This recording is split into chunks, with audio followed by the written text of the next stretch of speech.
Hello? Hello?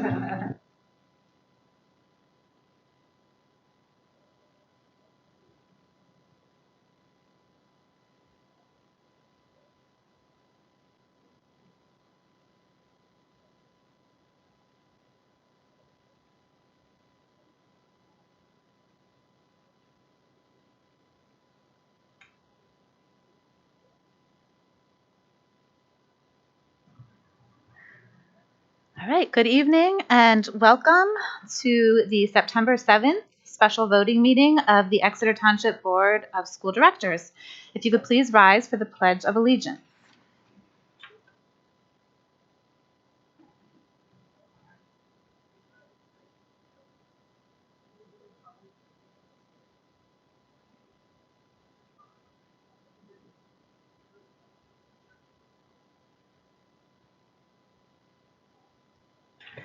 Mr. Fike, if you could do a roll call, please. Allison Wilson, Here? Hunter Ahrens, Here. John Fiddler, Here. Dr. Ann Herring, Here. Dr. David Hemberger, Here. Michael Japina, Huri Miller, Here. Michelle Stratton, Here. 8 present.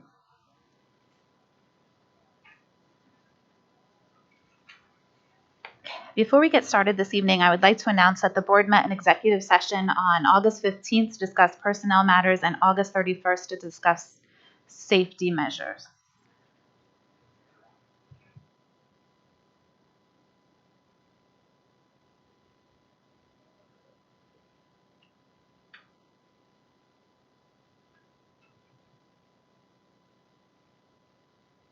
Okay, we do need to amend the agenda a little bit.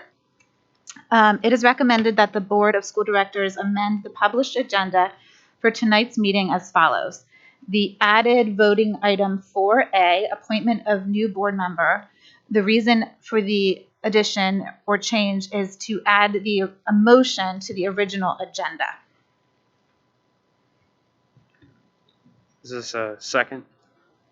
Second. There's a motion and a second. Any discussion? All in favor say aye. Aye. Opposed? Any abstentions? Motion carries. Okay, we now are into our public comment section, and we did not have anyone register this evening for public comment. Okay, moving on to the appointment of our new board member. It is recommended that the Board of School Directors appoint Anthony Chowdhury as a school board director to replace Sharon McClendon. This appointment is a 3-month appointment which will expire in December of 2021. Second. There is a motion and a second. Any discussion? All in favor say aye. Aye. Opposed? Any abstentions? Motion carries. Okay, we will move on to the appointment. And Mr. Chaudhry will take the oath of office.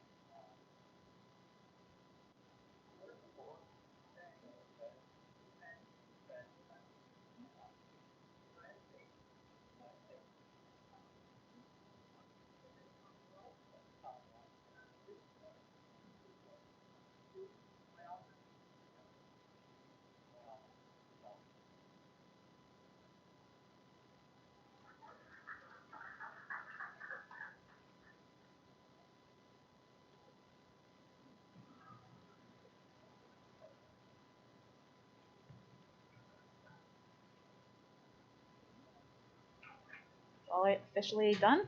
Okay.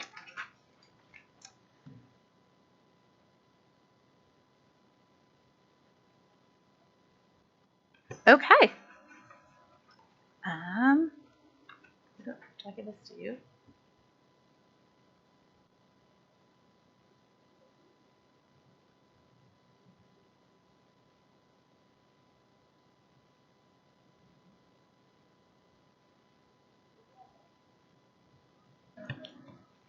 Okay, moving on to the Education Committee, Mr. Fiddler.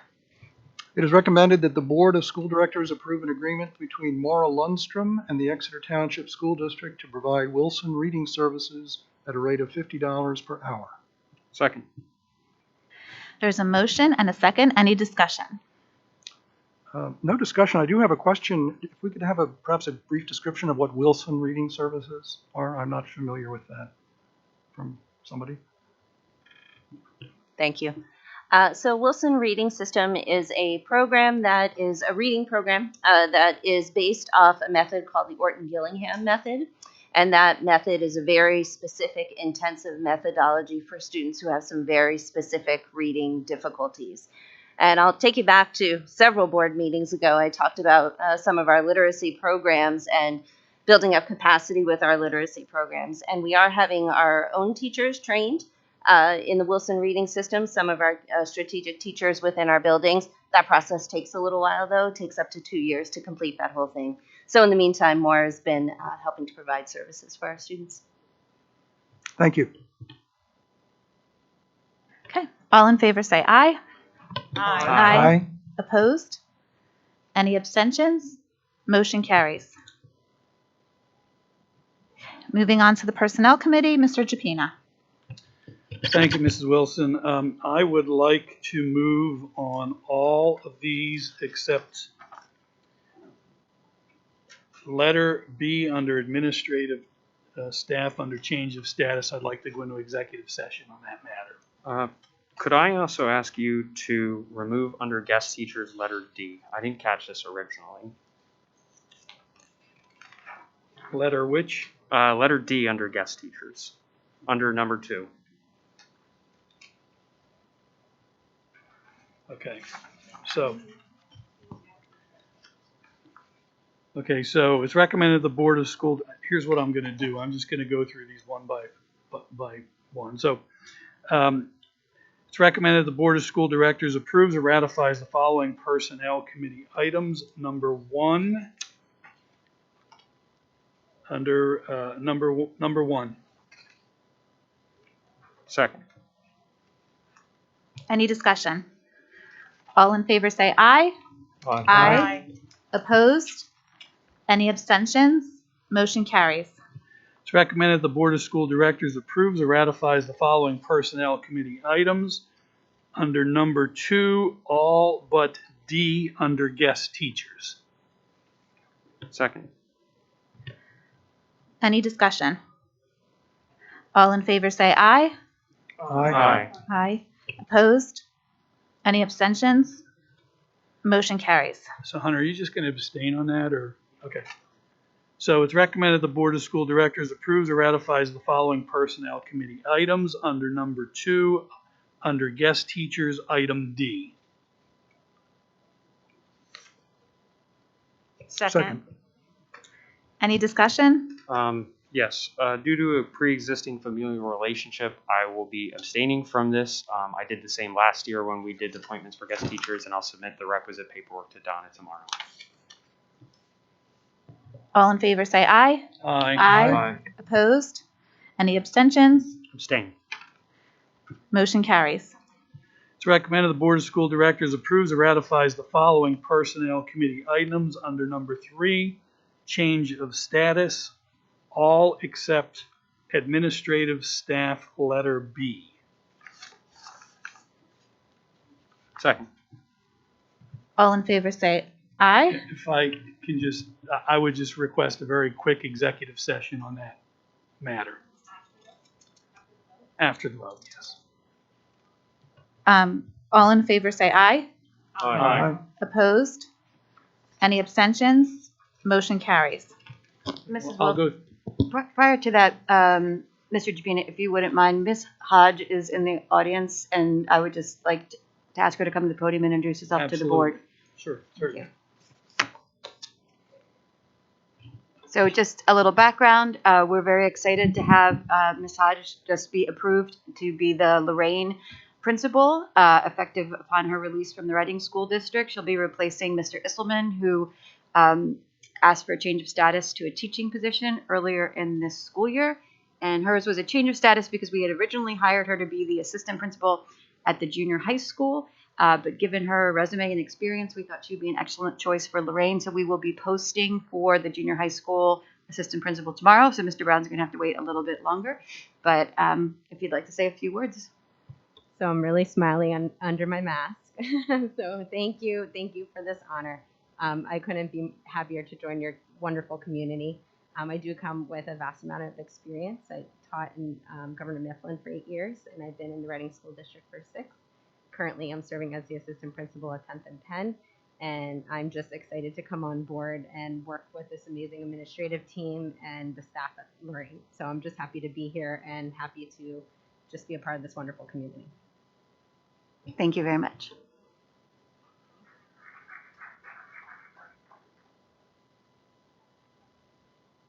I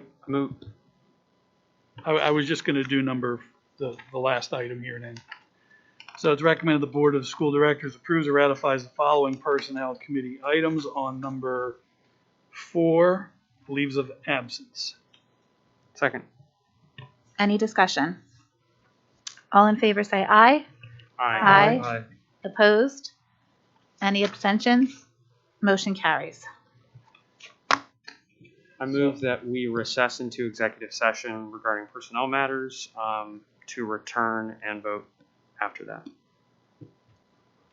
I would request that Dr. Holler and Mr. Fike join the board and I for that recess. We can meet in the conference room.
Okay, welcome back. Mr. Japina, do you want to continue? Yes, thank you, Mrs. Wilson. It is recommended the Board of School Directors approves or ratifies the following Personnel Committee items. Under change of status, administrative staff, letter B, employee 2022172. Second. There's a motion and a second. Any discussion? All in favor say aye. Aye. Opposed? Any abstentions? I'm going to Motion- abstain. 20 Chapter. One abstention? Motion carries.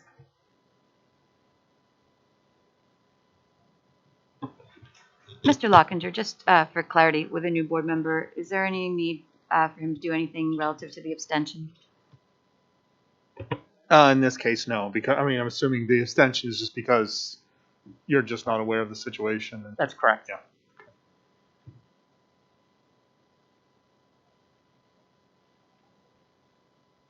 Okay. All right.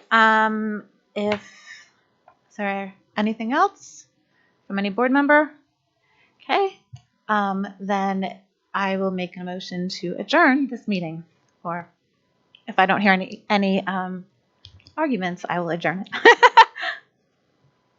This meeting's adjourned.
Okay, and now we will start our board workshop meeting.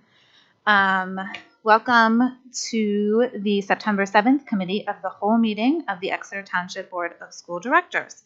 Mr. Fike, if you could do a roll call, please. Allison Wilson, Here? Hunter Ahrens, Here. Anthony Chowdhury, Here. John Fiddler, Here? Dr. Ann Herring, Here. Dr. David Hemberger, Here. Michael Japina, Here. Huri Miller, Here. Michelle Stratton, Here. all present. Thank you. Okay, you can see under letter C that the minutes from August are posted. Does anybody have anything that they would like to correct or anything? Nope. Okay. We do not have to do anything, correct, Mr. Lockinger, for amended agenda here. We're just going to have, yeah. No, I mean, no, you're not voting on anything, right? Then, We don't usually need this on our committee of the whole. no, that's only, it's based on the new Sunshine Act is really what it's there for. And since you're not taking any official action, you're okay. I just, Mr. Lockinger, I believe that Ms. Montaigne had it there because at the end we do take action to forward those items on to the voting meeting. So I believe we were told to put it on all agendas. Okay. That, and that's fine. I mean, but you're not amending anything. We're not in the tonight, so situation. it'll just be a placeholder and for the sunshine purposes. That's what, On some evenings, we'll be skipping it. you are correct. Thank you. Okay, moving on then to our new chair of the Education Committee, Mr. Fiddler. Thank you, Mrs. Wilson. We're going to start off this section of the meeting with a report from our superintendent, Dr. Kim Miner. Dr. Miner? Thank you, Mr. Fiddler. So first of all, welcome as the chair of the Education Committee. Mr. Fiddler as the chair and I met along with Dawn Harris. Dawn Harris as the head of the Pupil Services, and Eric Flam as Director of Teaching and Learning, basically represent the administrative side of the Education Committee. Unfortunately, I messed up the calendar, and therefore Dr. Flam was not able to join us, but that was my fault. The purpose of that meeting was to get to know John as our new chair and to talk about laying out our vision for the Education Committee throughout the entirety of the school year. So we had an excellent conversation. And this evening, what I'm going to be sharing with you is an adapted version of the presentation that I shared with all of our staff on our opening day. We had 6 separate staff meetings due to COVID. And during those meetings, I reviewed with them our district goals of getting to 100. Those goals began their emergence really initially, I would say, with my interview with the board, and then through my entry plan. One of the items was interviewing and speaking with stakeholders as well as reviewing data. And it became clear that Exeter's academic data was very concerning on a lot of levels. And so as a board and your superintendent, we spent a lot of time discussing those concerns and have adopted this goal, if Mr. Way, if you go to the next slide, of having basically the goal of what we call triple hundreds, or 100 times 3, which is 100% of students reading at grade level by 3rd grade, 100% of students proficient at math by 7th grade, and 100% of our students graduating. And throughout the course of last school year, even amidst all of the pandemic conversations, we visited this topic a number of times. We discussed it at a number of education committee meetings, and it serves as the basis of our district's strategic plan. So as we budgeted, made staffing changes, etc., the core is this idea of these 3 100% goals. And the board has signed on to them as board goals. I've signed on to them as part of my superintendent goals. And part of the presentation was to really have a conversation at a building level with our staff about what these goals meant for our students in practice. So, Mr. Way, if you would go to the next slide, please. So one of the things that I wanted to make sure that I spoke about to the staff, and we do have a number of new staff this year who hadn't heard these things previously, and I'll take this opportunity to remind the board why those 3 goals in particular. First of all, the foundational goal to all of the others is the reading by 3rd grade goal. Having students read at grade level by 3rd grade makes all of the other goals and pretty much everything else that will happen in a student's career and really their life as an adult possible. Students who don't read cannot perform math. If you think about mathematics, it is comprehension plus computation, so you have to understand what the question asks you first. It's very difficult to graduate. It's very difficult to function in the world if you're a non-reader. So that is a pivotal goal. A couple of things that are frequently cited. One is that up till 3rd grade, you are learning to read, and after 3rd grade, you are reading to learn. And so really absorbing content in social studies, science, other topics, it's really critical to have the ability to comprehend. And, there's an oft-quoted item that California builds its prisons based on reading proficiency in the elementary grades because it's such a predictor of future just unsuccessful adulthoods that lead to prison populations when students can't read. So it is really a defining moment for students, is that window in our K-4 building. So specifically, by the end of 3rd grade, we have the PSSA and other measures that let us see our students' progress.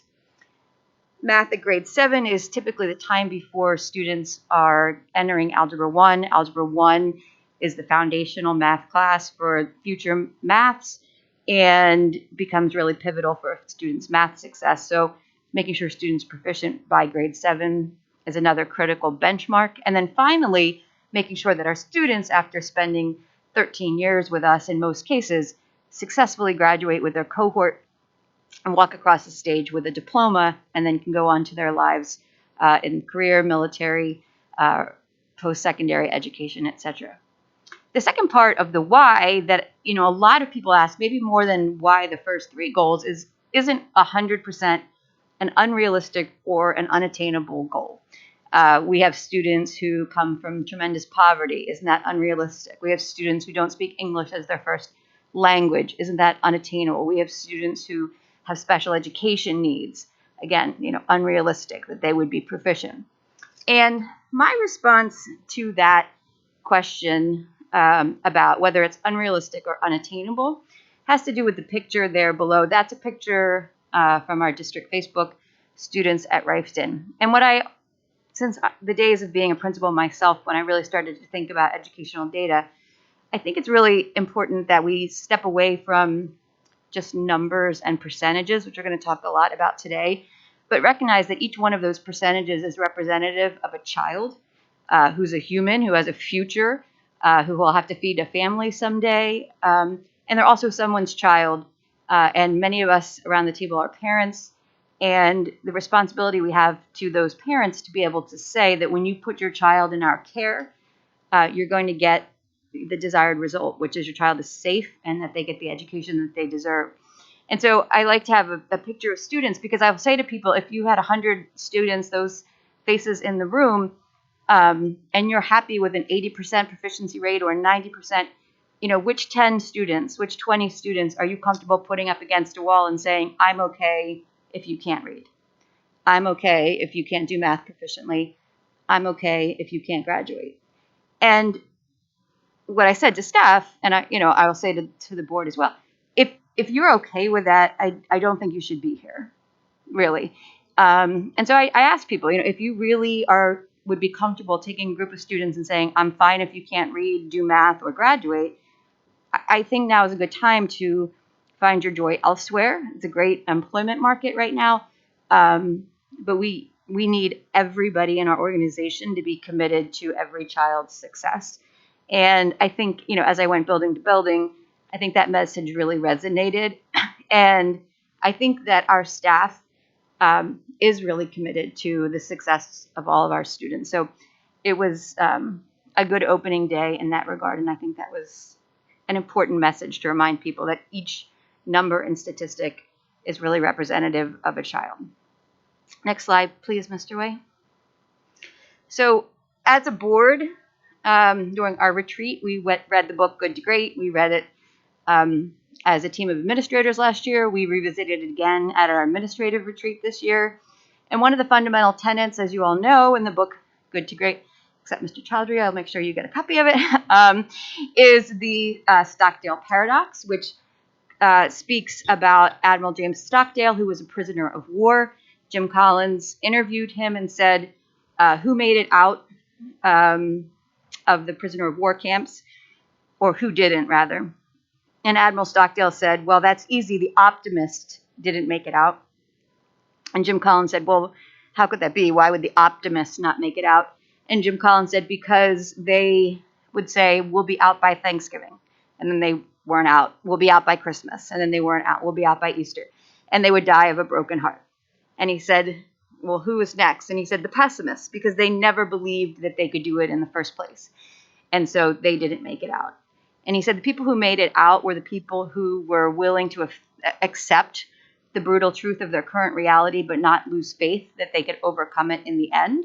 And so the Stockdale Paradox is this quotation: you must never confuse faith that you will prevail in the end, which you can never afford to lose, with the discipline to confront the most brutal facts of your current reality, whatever they may be. And so when we read Good to Great as an administrative team, and when we read it as a board team, one of the things that was really important for me in terms of having everyone read that was to say, we have to acknowledge and address that the academics at Exeter are not acceptable. And they haven't been acceptable for years. And we have to be really straightforward about exactly how unacceptable they are.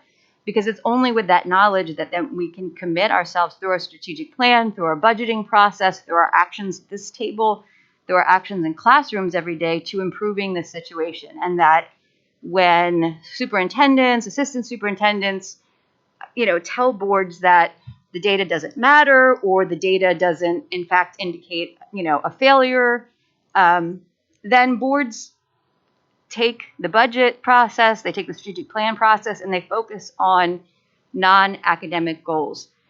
I'm very proud of the fact that when I started to talk to the board last year about these numbers and what they meant, that this board committed itself entirely to making this central, this improvement central to what we do with budgeting, what we do with our strategic plan, what I'm held accountable to, and everyone in this organization is held accountable to.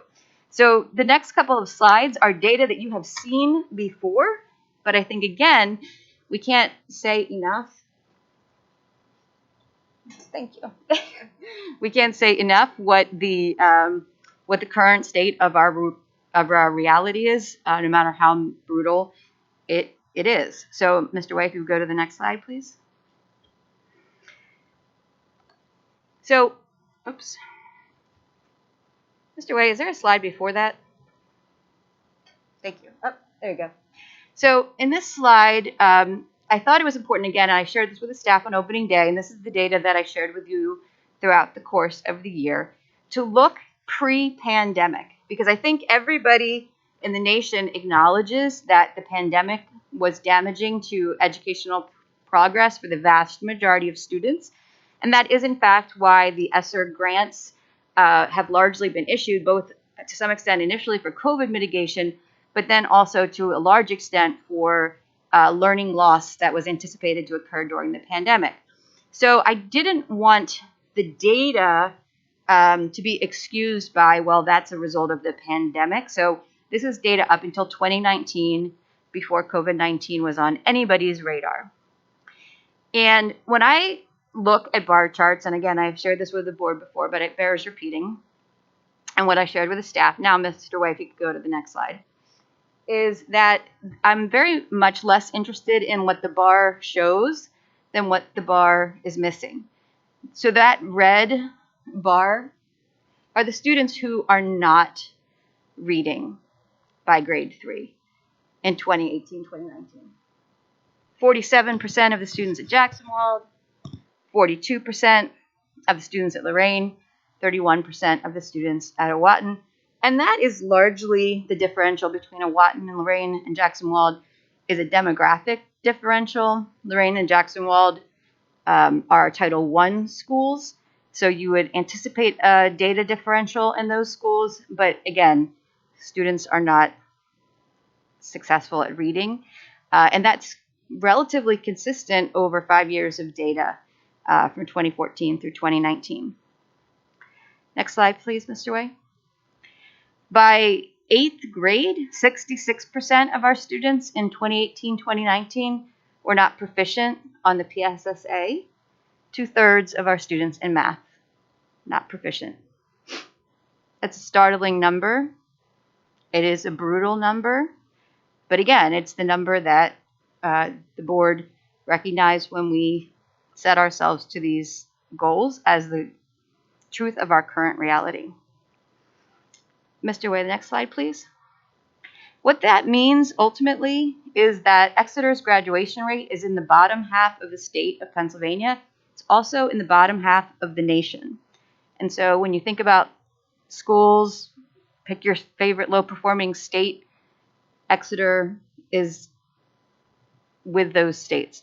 And again, there is nothing about this community, our student body, that makes this even at any rate understandable. There's nothing that really would account for Exeter performing at this level. So when you take the 2019 data and then you throw a pandemic on top of it, you would anticipate that it would be damaging. So we already started with bad data, and then we had a pandemic. I will say tonight I'm going to show you some of the summary data for the PSSAs from the spring of 2021. Normally, this is a data set, well, it is a data set that I think is highly problematic. We had a number of students who didn't participate in the PSSA because of the pandemic. We had students who were virtual who came in only for the test. I mean, there were a lot of complicating factors. So it is not a good data set. However, the truth of how brutal our academic achievement is right now lies somewhere between the 2019 data and the 2021 data. And so we'll just assume the worst for our purposes. But Mr. Way, if you would go to the 2021 data, again, this is preliminary, but I wanted to share it with the board right at the beginning of the year because I think it's critical that we take action on it. So if you look at the 2021 K4 data, this is across all 3 buildings average. In 3rd grade, we have a pass rate on the PSSA in math of 41%. In ELA, again, average between the 3 buildings, 53%. It's lower at Jackson Wald and Lorraine. In 4th grade math, a pass rate of 34% averaged across the 3 buildings. And in 4th grade ELA, a pass rate of 65% averaged across the 3 buildings. The next slide, please, Mr. Way, is data at Rifton. There in ELA, a 61% pass rate in 5th grade, a 38% pass rate in 5th grade math. In 6th grade ELA, a 71% pass rate. In 6th grade math, a 37% pass rate.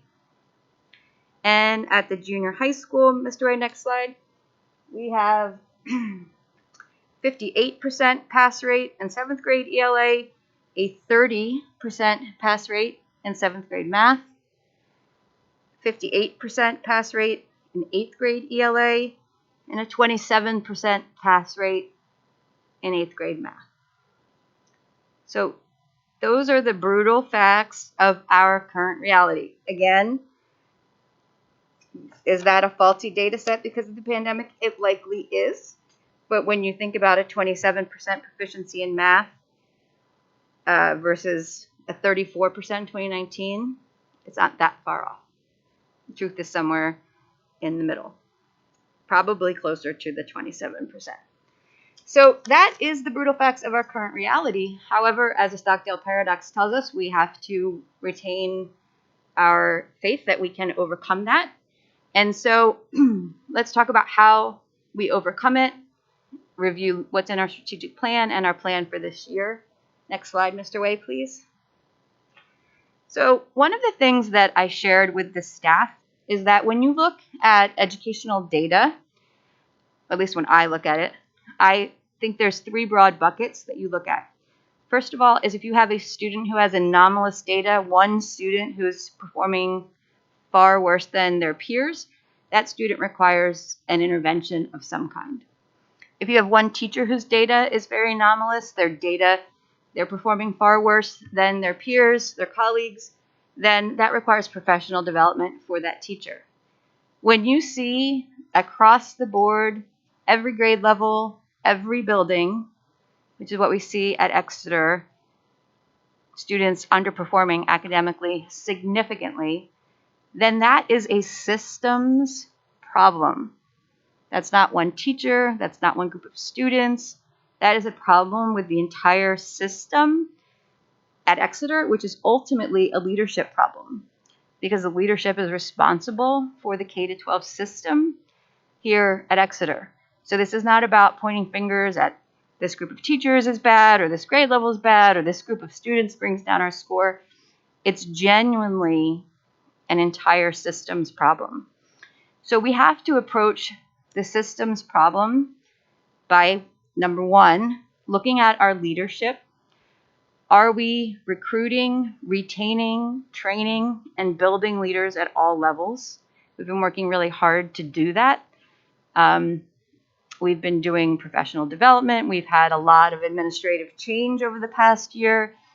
And we continue to work on our team to make sure that we, as a leadership team, can take the district where it needs to go moving forward. We need the commitment from the board, which we have, and we need the board to maintain its focus on these 3 goals. A lot of times, educational systems fail because each year there's some brand new set of goals, some brand new initiatives trotted out, and the previous ones are forgotten. This is something that requires sustained focus over many years. We didn't get to this point in 1 year. We didn't get to this point in 2 years. And so sustaining our focus on recovering from this is a multi-year proposition. And then the action of the board in a variety of different ways to support the school district in overcoming this, including leveraging ESSER strategically. It's fortuitous for us that we have this opportunity to use ESSER funds for academics specifically because we already were in a problematic position that was made worse by the pandemic. So when we presented on our ESSER expenditures, those were primarily targeted at academic achievement. So I mentioned that a problem of that size is a systems problem. So you have two approaches. One is a systems approach. How do we build our K-12 system at Exeter so that moving forward our students are far more successful and we achieve those 100 goals?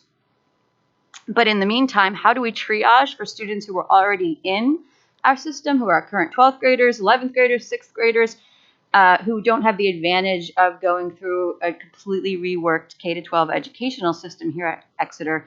How do we make sure that those students also can be successful for the remainder of their school career? So to the systems end of things, we have invested in resources and materials. We really had, especially in the area of reading, virtually no quality materials, I would say, for our teachers to use whatsoever. The board, on behalf of the community, invested heavily in gold standard resources, the professional development around those, and we continue to look at that.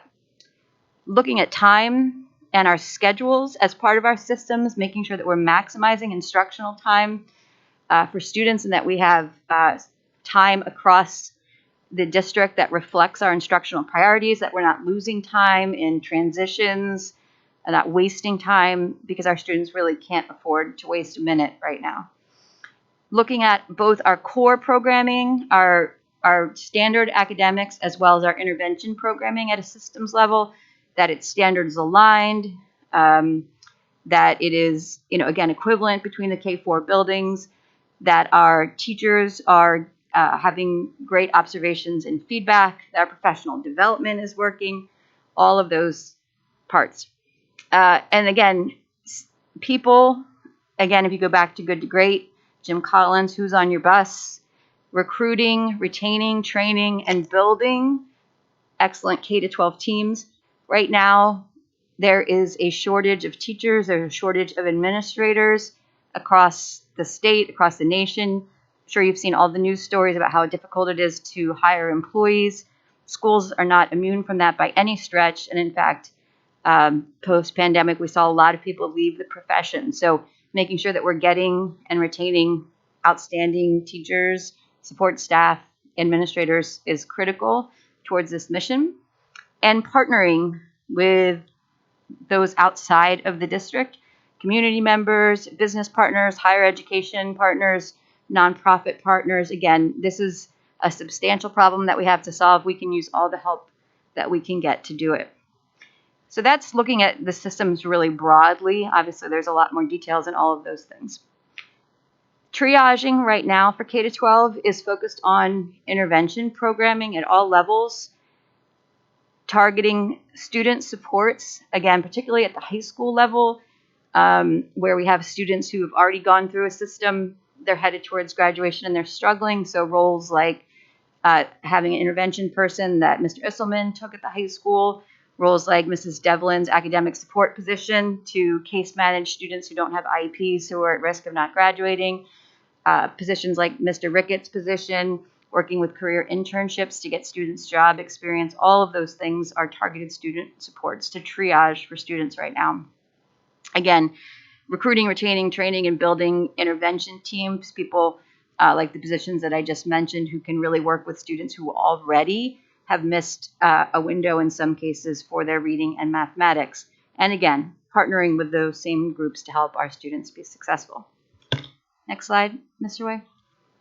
So in terms of getting to these goals, one of the things that became clear to me, and I, again, have reviewed with the board several times, but I think it bears repeating when I was doing my entry plan, was that I heard from people in all different groups, community, school board members, prior superintendents, teachers, support staff, that the trust and the working relationship between the staff and the administration and the board and staff was lacking.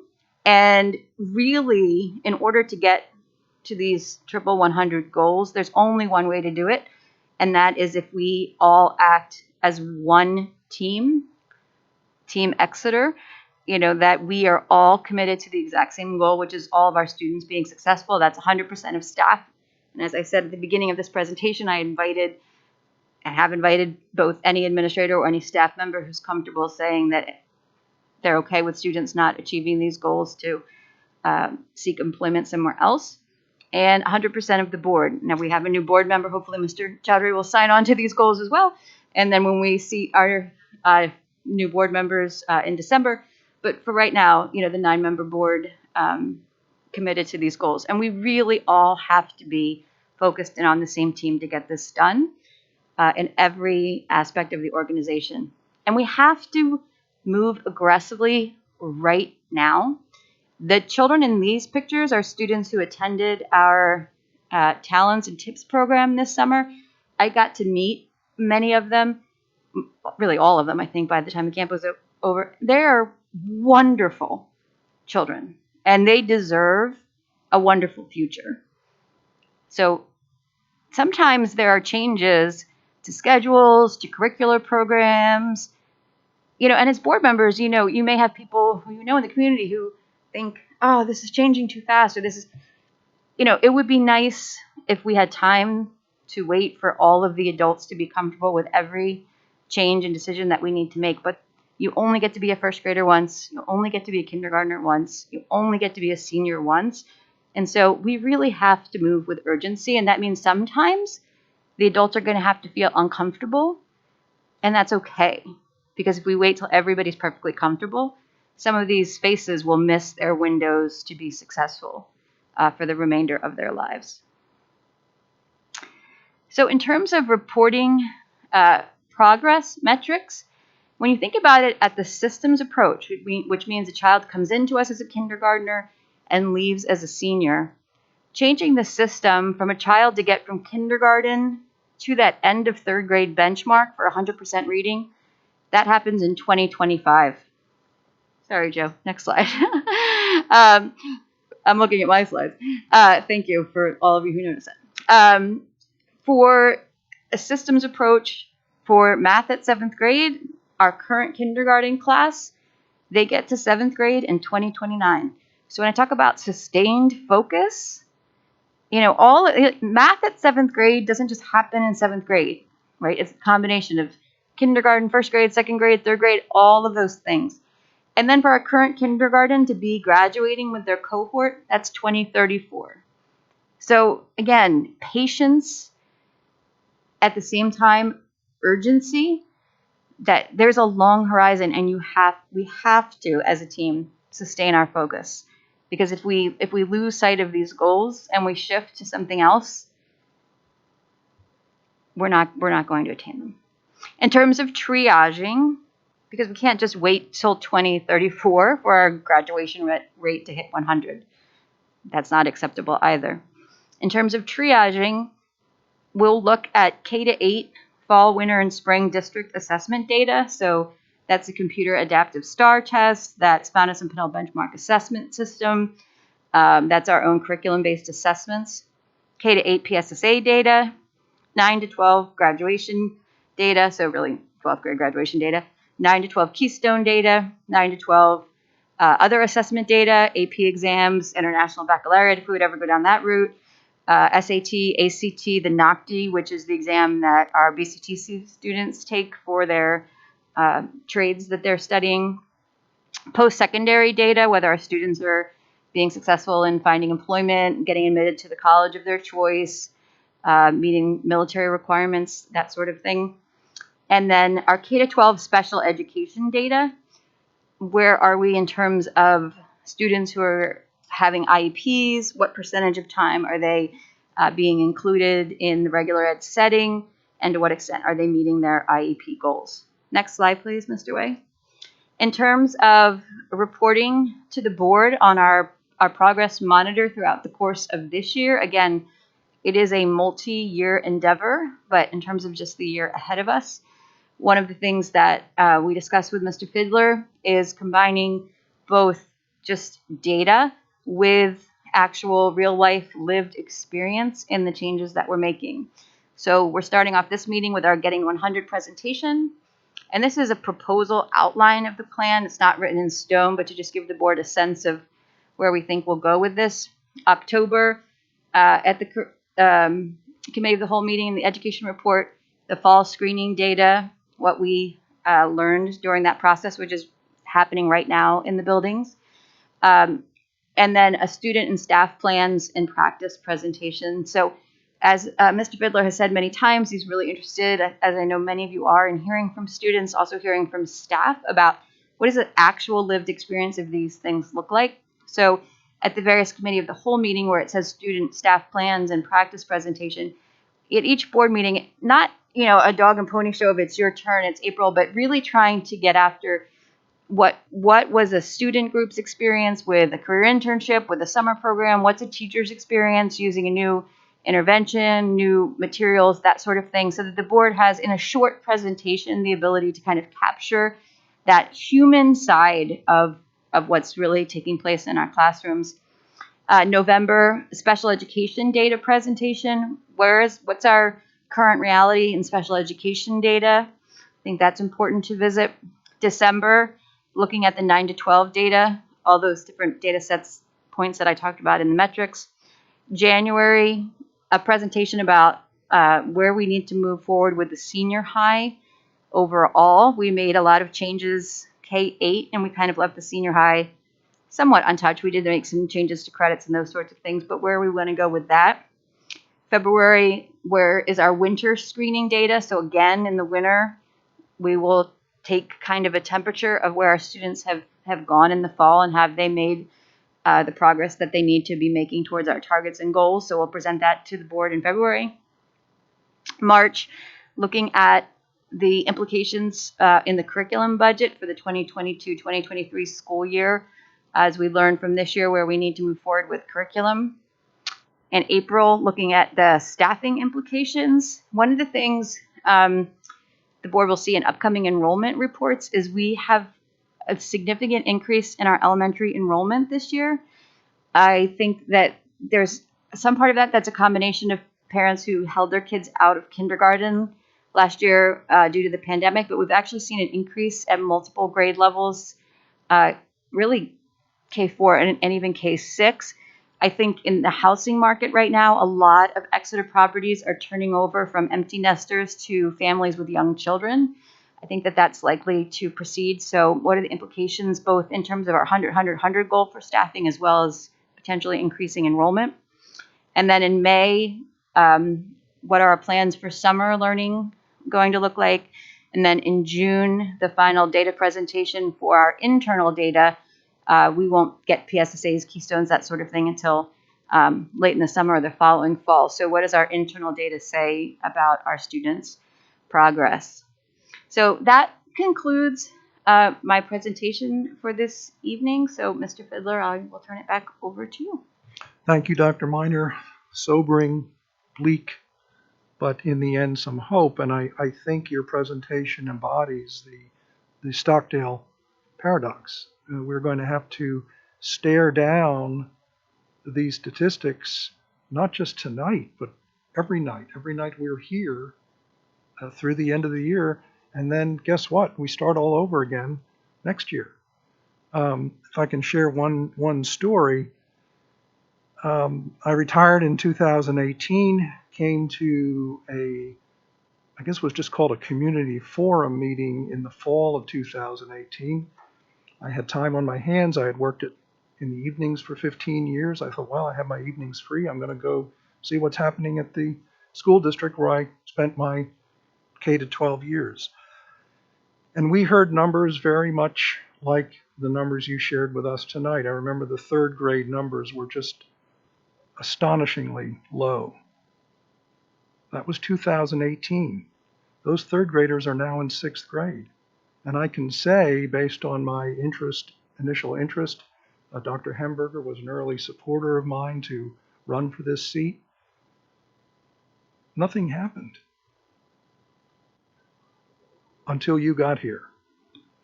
And so you're absolutely correct. We can't spend our time pointing fingers at the past, but it is just heartbreaking to know that in the face of these numbers, which your predecessor showed on a screen, nothing happened. Because I started attending board meetings in 2019. That never came up. That never came up. So thank you for bringing it up, for holding those numbers up, and we might as well post them on sticky notes on the wall so that we don't forget. We can't forget, because nothing happened with those third graders. They're now in sixth grade. I wonder how they're doing. I feel very badly for them. Mr. Fiddler, we know the answer. 37% of them are proficient in math. Yeah. Any other board members have any questions for Dr. Miner? I do have a question. When you talked about the systems K through 12 and how we're going to improve, one thing that you mentioned was the scheduling. And I know I've noticed there's some concern about what happened with the special schedule in the elementary school. So I was wondering if you could speak a little bit about that and why we had so many changes there. Sure. Thank you, Mrs. Wilson. So a couple of things. I think that one of the things in order to really drive achievement that is often overlooked is the importance of time, the importance and value of every minute. You know, we have 180 days with students. And really, when I go in and observe classrooms, I'm looking at time down to the minute from, you know, how many minutes did it take you to get from the carpet to your desk and be ready to learn again, right? Like those things ultimately matter. And so making sure that we had a schedule that reflects our academic priorities, including time to intervene for students, making sure that we had a schedule that allowed grade level teams to plan together so that as teachers have strength in an area of practice or they're learning to use new materials, that they're able to support one another in their planning, and making sure that in all three of the buildings, if you're in third grade, you have the same amount of minutes allotted for math as the other buildings, that there isn't some inherent differences in the amount of time that students have to learn particular materials in each day. So really getting all three buildings consistent on the same page, making sure that they all reflect the priorities so that when they go to Riften, all of our students have had the same quality in terms of their schedule and time, in addition to the same resources, that sort of thing. Some of the things that came up with specials is in a conversation with Tim DeWalt and Melissa Crotty early in my tenure here, was a real concern for the decrease in the number of students who are in Exeter's music programs in the junior high school and the high school. When I was doing my entry plan, one of the things that came up time and again as a strength was music in Exeter, the band in particular, orchestra. Those numbers, and I can't quote them right now, but I'm sure that Ms. Crotty could provide them to Dr. Clam, have dwindled alarmingly. Number of students who are in band, the number of students who are in orchestra, the number of our students who participate in art and take art electives has dwindled significantly. And one of the reasons that they believe that occurred is that several years ago, art teacher and music teacher were removed from K4, and then PE was doubled up as health and PE, and library was doubled up as library and research.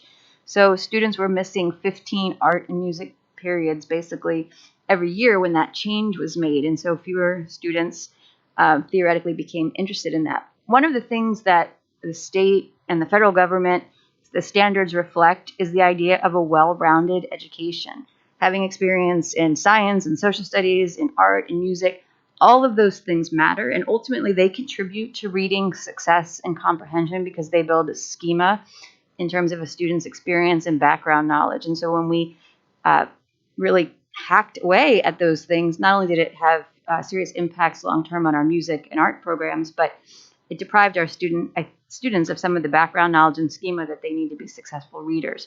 It also caused the schedules at each building to really be based around sharing staff between buildings in a midday switch, so teachers didn't have plan time at the same time. And even from a staffing perspective, when we're paying teachers to drive in the middle of the day from building to building, again, we're paying teachers for time that's not directly with students. So one of the changes that we made this year was to have a dedicated art, music, PE, and library teacher at each of the elementary schools.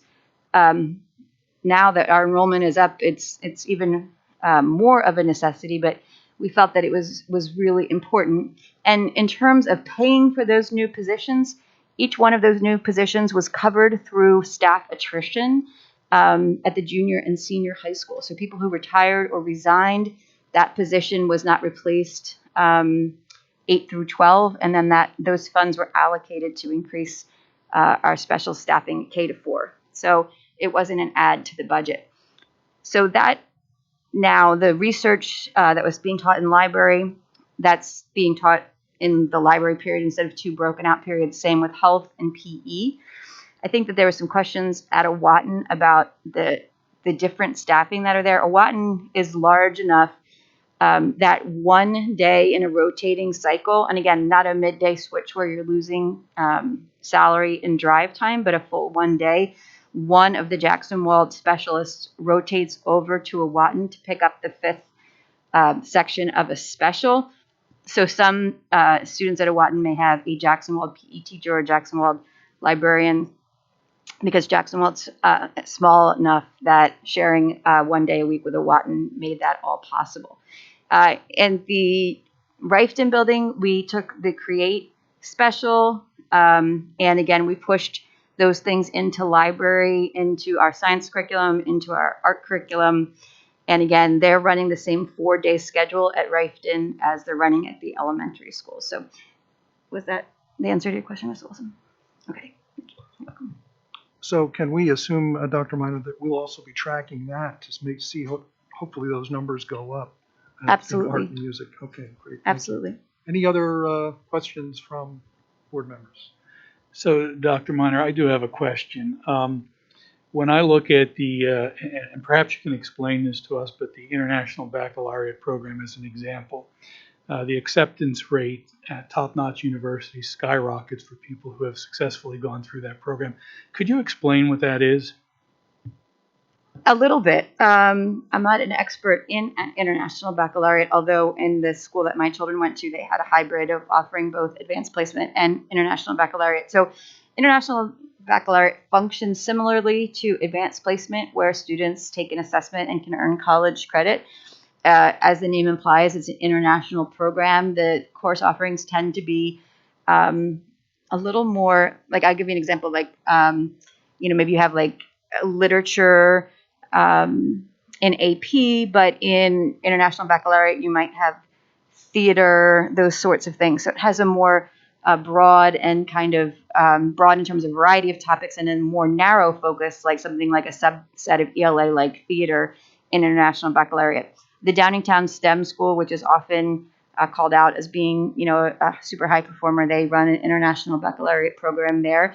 It's an intensive process like AP to get teachers certified to do that and to meet all of the qualifications. One of the changes that we made this year is to have Maggie Wright be our supervisor of academic enrichment, to make sure that while we are looking to move to this 100, that our top performing students are continuing to get their needs met, whether it's gifted and talented or challenging courses like AP and IB rather. And so I have asked Maggie Wright to work with Dr. Flam and Mr. Campbell to research AP and IB to look at the top 50 performing high schools in the state. Which programs are they using to speak, with the different curriculum directors in those schools, as well as their relationships with community colleges for dual enrollment, and to come back to our team with different proposals of how we may proceed. So when I talk in this presentation about the senior high school and looking at revitalizing that, an assessment of whether or not we should consider international baccalaureate as a potential offering at the high school will be part of that presentation in January. Great, thank you. And maybe we can even have an explanation of the board, a more detailed explanation. Absolutely. When we get to that point, we'll certainly do that. Thank you. Just a couple more questions. Could you, you had mentioned the enrollment growth. Can you tell us how much enrollment growth we're seeing this year? Because the question that I then have that builds off of that is, with this growth, are the things that you went through today, is that scalable to meet the needs of the growth? So right now, Dr. Flam and I were discussing this today. The board gets a first day, second day, third day comparison and the end of September comparison. So we will have that to the board shortly from our enrollment and data departments. I can say anecdotally, and again, looking at K4 is when you can really see it happen the most because of the class size changes. We have added 5 staff members strictly for enrollment across the 3 buildings K4 because our classes were in excess of the guidance provided in policy for class size. And right now there are 3 classrooms that are on, or 3 grade levels at buildings that are on the watch list of being precariously close to exceeding those class size guidance. Now, they're not firm limits in our policy, but again, knowing that we have these academic concerns and coming off a pandemic, we certainly don't want to lose sight of student-teacher ratio as part of that. So we'll have those specific numbers for you in terms of the increase, unless we have them right now. Dr. Flam, do you have no? So we'll get them to you. But again, anecdotally, we've had that increase at the elementary level. In terms of scaling this, yes, 100%. All of these things are scalable. I think the biggest challenge is a financial challenge in terms of the implication for staff as the district grows. One of the things that I think is a misconception for people is that when you get new students, it's financially beneficial to a school district because theoretically you get a state subsidy for those students. But the reality is your tax base doesn't grow in proportion to the changes in enrollment unless you have business and other sorts of things. So in the short term, the increase in enrollment and a subsequent increase in staff, I think that's where we'll have to have conversations looking at staffing if that continues about the pressures that puts on the budget, more so than any pressures around just being able to scale the academic programs.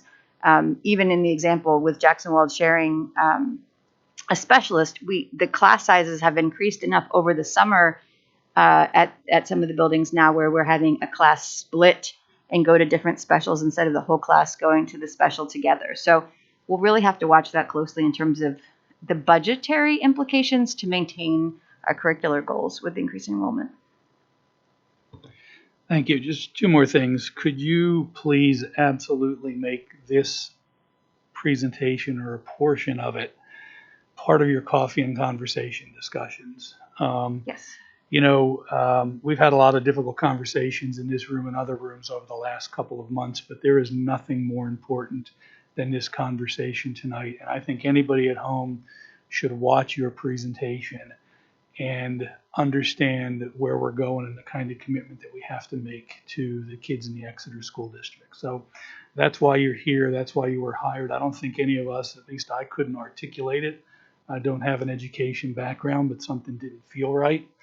And hopefully we can get it back on track and have the stick-to-itiveness to stay after it. Thank you.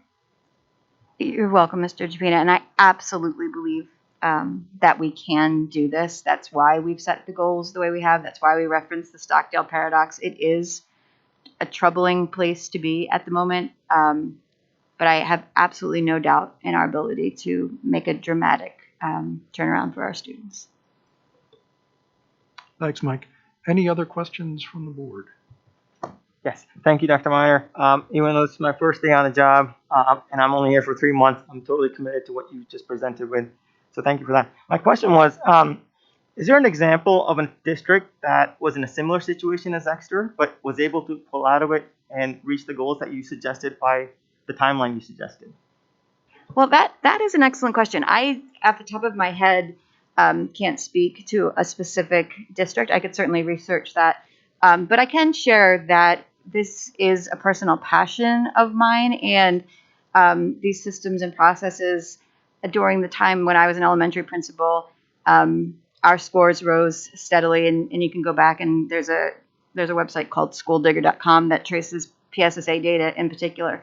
And over the course of those 5 years, our elementary school, rose to 4th in the state in PSSA achievement. Our 4th graders were 100% proficient in math, science, and I think 98% proficient in ELA by 4th grade. So I have done this work personally before in terms of dramatically increasing achievement. And then that was sustained for about 10 years after I left, that the school stayed in the top 10 because of building a systems approach to that data. So I can at least share that from a personal level. It is a challenge. One of the things that you typically see is if you plot free and reduced lunch poverty against academic achievement, it's pretty much straight diagonal where schools fall based on their demographics. So if you look at the top 50 schools, most of them are also the wealthiest school districts. Parents pay for tutors, parents are highly educated, those sorts of factors.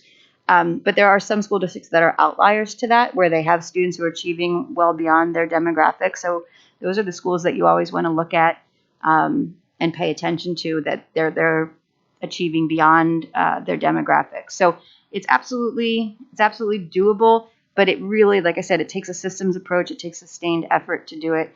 And over time, as we start to research other schools' success, particularly at the high school level, we'll certainly bring that back to the board, the information about individual schools that we're looking at closely. Thanks, Tony. Anybody else? A question? Great. Thank you again, Dr. Miner. Very Excellent welcome. report. We now move to the second item, which is some exciting news about one of our elementary physical education teachers, and I will turn that over to Dr. Flam, if I may. Thank you, Mr. Fiddler.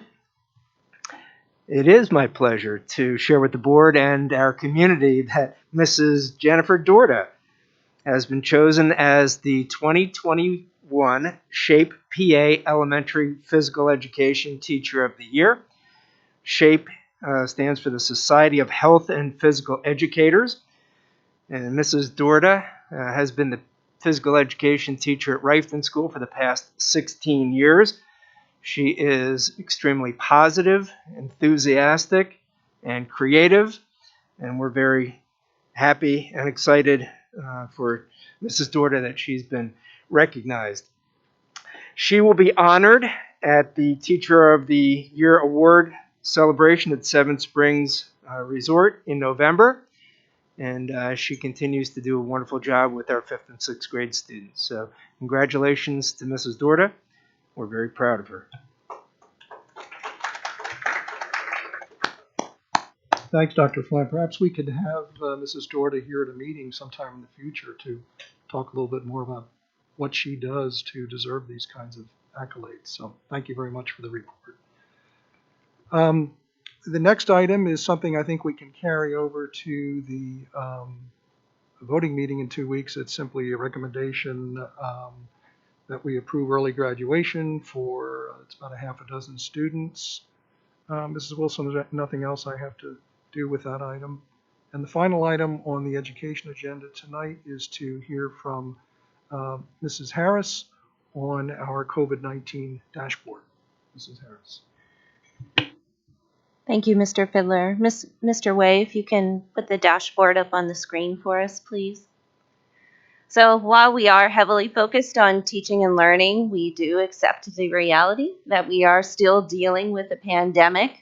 And so we are mindful of the health and safety of our students and our staff and our community, and thus wanted to be able to present a dashboard to the community again this year to keep them up to date regarding what's happening in our schools as it relates to COVID. So I'm going to walk you through the different parts of the dashboard, and then I'm also going to talk to you just a little bit about something that has changed significantly since we last met, which is the order from the Department of Health regarding the face covering mandate. So first, to the dashboard, you'll see that we have a grid there with each of our school buildings indicated on the grid, and a column for confirmed cases and a column for status. So we'll be updating this table on a weekly basis with the number of confirmed cases for the week for each building. And then the status section will indicate whether or not that building is open or whether or not we had to take action and move that building into virtual learning for any period of time. Mr. Way, if you can scroll down to reporting criteria. Thank you. So what are we reporting on this table to you and to the community? We're reporting confirmed cases that are reported to the district, and these are confirmed cases of students or staff who were in a school building or participating in a school-sponsored activity during their contagious period. And to refresh your memory just a little bit from last year, contagious period means 48 hours prior to symptom onset. That also means 48 hours prior to having a positive COVID test result if the individual was asymptomatic. So we'll be counting folks in this count based on that date of symptom onset or date of test if they are asymptomatic. Staff members who work in multiple buildings will only be reported to one building, same as we did last year for reporting purposes. And students and staff who are virtual will only be counted on the table if they participated in athletics or extracurricular activities during the time that they were in that contagious period. Mr. Way, if you could scroll down a little bit more to see the counting criteria. Thank you. So under counting criteria, we just a little bit more closely refined what the reporting criteria are to make it a little bit clearer. Defining what a case means when we talk about a confirmed case. That's a positive test result that's been reported to us either by a staff member or by a family on behalf of a student.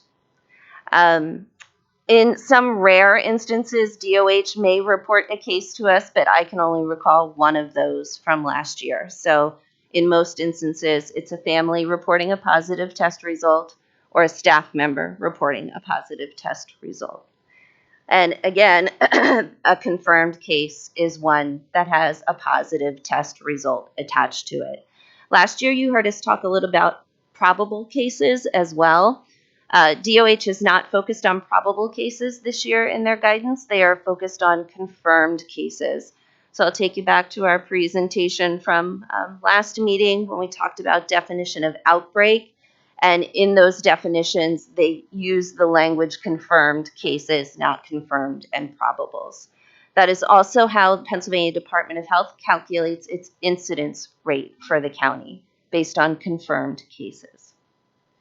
So there's some graphics there to help you understand even more who's counted and who's not, but it's the same information.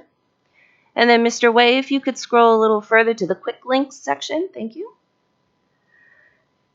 Here we've linked resources for everyone, including our health and safety plan, our FAQs related to COVID, and our health and safety plan. The link to the list of members of the pandemic task force for Exeter. A link to that order that I referenced a little bit ago regarding face coverings in schools and FAQs from the Pennsylvania Department of Education regarding that face covering order. We've also linked their PA COVID-19 data and information on vaccines. And you'll see there's a box there to the left. It's currently red, and that's where we will update on a weekly basis our county incidence and transmission rate. It's currently high. And below that, we have a few definitions. These were terms that we used a lot last year and will continue to use this year that we sometimes got questions about, like what exactly does that mean in terms of contagious period and close contacts and those types of things. So we put those definitions up here for ease of use for everyone. And Mr. Way, if you can keep scrolling. And then some of this data should look familiar from last year as well. We're continuing to put on our dashboard actual zip code data in relation to incidence rate and positivity rate for COVID. This information we continue to pull from Mainline Mama. That continues to be the main source of that information, as DOH does not have it broken down by zip code in this manner.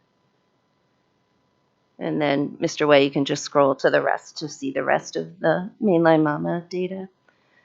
And then if you could scroll back up, Mr. Way, I do want to just talk quickly about the significant change from last week. On Tuesday, the Pennsylvania Department of Health issued a face covering order for schools. And that order essentially indicates that all students and staff and visitors in the building must wear a face covering at all times. That order is in place until such time that the Pennsylvania Department of Health removes that order.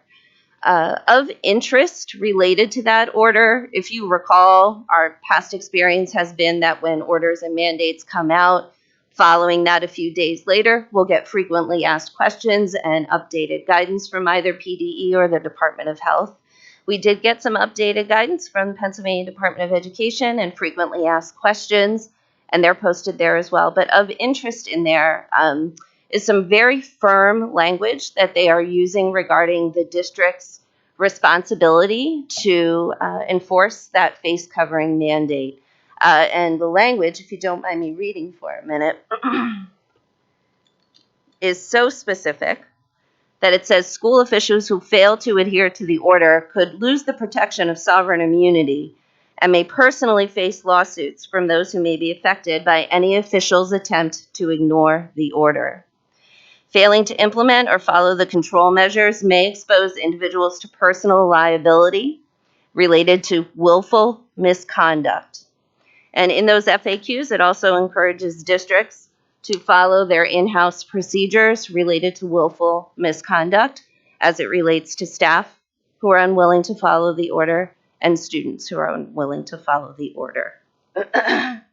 So I wanted to share that information because I know there have been some questions around the new face covering mandate, and I thought it was important for everyone to kind of know the clarification and the guidance that we've been receiving to date. Any questions about, I was going to say, any questions about the order or the dashboard? Mrs. Harris, first of all, great job with this. This is excellent work. Question for you. Upon, let's say there are some cases that occur, I noticed that recently in Boyertown, there's like about 100 kids or something. Mm-hmm. Is there a contingency plan at all for that type of incident if it does occur? In terms of teaching and learning, you mean? Mm-hmm. Yep. So Dr. Miner and Dr. Flam and the principals will work together to develop a plan that we will utilize in those situations when we need to move to full virtual learning. I imagine it will look very much like it did last year in terms of Yes. provisions for that virtual learning. Absolutely. So in the event that we would have a closure like Boyertown, the state's indicating that they're pretty much 14-day closures. So the plan is that we would revert to, if we had to have a closure of an individual building, the full virtual system that we used last year. Students already have one-to-one Chromebooks in the majority of grades. Those grades that do not, we would distribute iPads or Chromebooks to students, and then the regular daily schedule would be followed, teachers, students, etc., because everybody theoretically, not theoretically, would be in fact quarantined if DOH ordered that. So in the event of a full building closure, that's what would happen. And I think what Mr. Harris was referencing is that in the case of an individual student quarantine, in those cases, we'll be working with families, with guidance counselor, principal, classroom teacher, on an educational plan that is most suitable for that child. We have some students who do very well with independent work. We have some students who you can send projects home. We have other students who their families really struggle to support them. So we think that it's prudent at this stage of the pandemic to really try to work with families, knowing that child, knowing the teacher, on the best individual plan. But in the event of a widespread closure, we would revert to a full virtual platform. Thank you. But I think it's safe to say that the intent here is to try to follow as many of the things that we have in place so we can stay in person. I mean, that's really Absolutely. what is driving what we're trying to do here. Without a question, yes. Other questions? Thank you, Mrs. Harris. You're welcome. And that concludes the education agenda. Thank you very much, Mr. Fiddler. Okay, moving on then to athletics and extracurricular activities. Dr. Herring. Yes, we we have on the agenda a quote regarding the varsity baseball foul ball fencing protection. And I was hoping that Mr. Legaff can make some comments about it.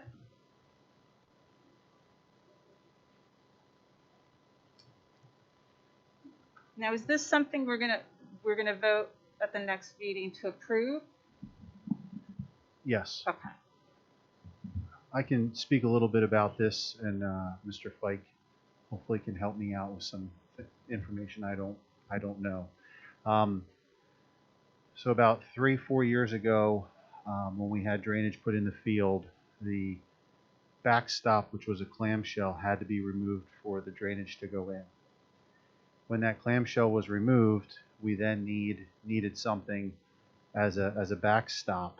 And with going over with our varsity baseball coach, putting back a clamshell takes away the game of baseball. So we worked with a company to putting a netting system in, just putting something in, thinking it would work. And we came to find out that it didn't work in terms of blocking foul balls from going in one neighbor's property consistently. Made some remedies here for practices, other things we do, but for varsity baseball games in the spring, the netting system that we have currently is not blocking foul balls from going in one neighbor's yard primarily. They are going in others somewhat, but primarily it's one. So Mr. Fike reached out to an engineer to look at where basically our home plate sits on our varsity baseball field, and then the trajectory of where these foul balls go are going. They saw as well that it goes to this one neighbor's property. So the engineer recommended a company to put in a netting system, which also has a construction company tied to it, to install a netting system. And what I'll cut to the chase of this is currently we have a 30-foot netting system that is not working. This new system would be 60 feet to hopefully stop foul balls from going into the street or on the right side, which is the first base side dugout of foul balls. Mr. Fike, if there's anything Yeah, is Joe back there? I just sent him something. If he can put that on the screen.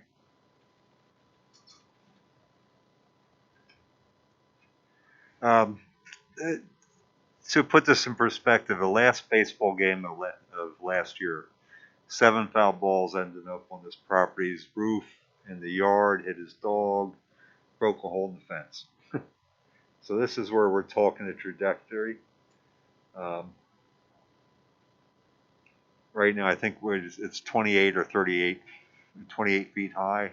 The fence, 52 is the size of the fence that would stop balls from going across the street. They might go straight up and down. They could bounce, but they're not going to land in that property. What happened is, from the research I looked at, we used to have a clamshell, which is basically going over home base. But for way baseball's played, if you have a clamshell, you don't catch foul balls because they hit the fence and they stop right there. So all the new fields basically have a backstop that balls can go up, the catchers can catch them, the foul balls are in play. But when we took that out, we basically opened up an area directly to the opposite side where the balls are going. And this was the engineer's projection of where the ball should go in a normal foul, and you can see where they are going. And like I said, just that one property had 7 balls in there on their house and through the fence, actually punched a hole through the fence. So we're going to replace that fence, that section of fence, and hit their dog. And this was going on for several years, and the neighbors really just started getting tired of it. And back in the mid-90s, when the field there on your screen, home plate was in left field, hitting out, there was no issues. But sometime in the mid-2000s, which with some I believe, high school renovations and additions, the field was switched to its current status. And after a lot of research and asking questions of multiple people over the years, it was told that when this went in, the clamshell was not in, and the same foul balls were going in the same yard. And that's where years ago, in about 2008, the clamshell was installed to stop any ball that's hit from going anywhere. When was the clamshell removed most recently? About 4 years ago when we had the drainage put in for the high school baseball field. So during the time when the clamshell was in, there were no issues at all with foul balls going into the neighbor's yard. That's correct. Do we still have that clamshell? No, that was it was barely holding up as is. And what we did this past season is we got a movable clamshell, which we used for practice. The only time the clamshell was taken out was during games. So, you know, they can compete and catch foul balls. But during practice, the clamshell was in there the whole time. Because otherwise we'd have the neighbors pounded, 5-6 days a week instead of once a week for a game.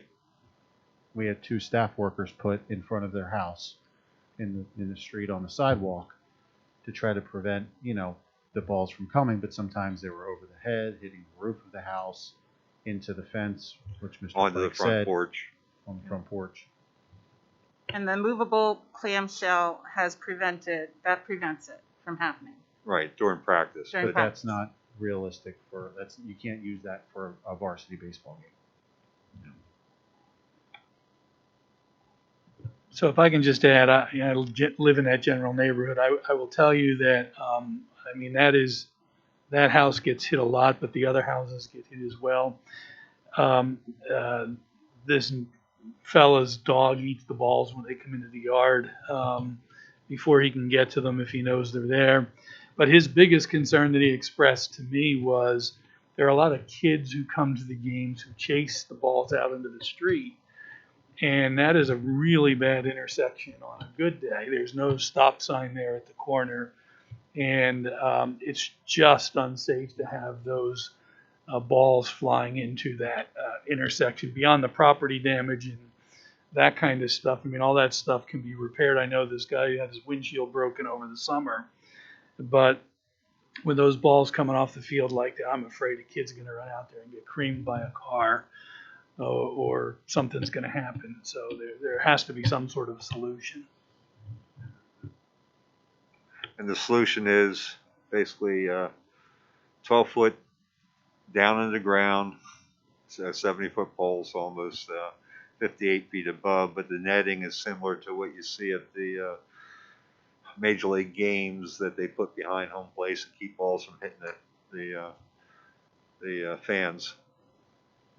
And what you also will see is, try to explain this today in an email, but if you're on the pitcher's mound and you're looking at the right side of which would be the third base dugout, and starting there where that tree is in the middle and going all the way over to your left to where the first base dugout is where the netting would be. What's happening now is where that white arrow is going out, there's no current netting there. There's just an opening. And that's where the balls are going. Do any other schools use the clamshell? Mrs. Wilson would probably be able, I don't get to a lot of away games.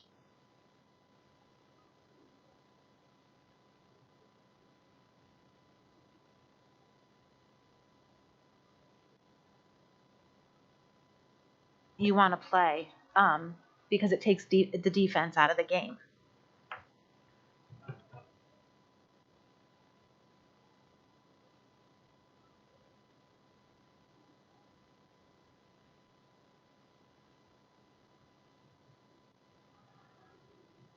I will say that in talking in a conference call I had today at 4:30 with this specialty equipment group, they told me that this is a very, very not normal field. And I said, I know, And I think what comes into play with it is the retaining wall in the back that goes up about 8 feet. And most fields, I can tell you for certain, do not have a retaining wall behind where that's the brick behind home plate. I don't know of any field that there's a retaining wall in at least Berks County. Is the netting the only recommendation that the engineer made? Were there any other suggestions, or that was the top one? They thought that would be the best, because if you try to put up a steel fence or, a mesh fence, it's so high that it'll probably get knocked over during storms, where the netting's more pliable, that the wind can come through.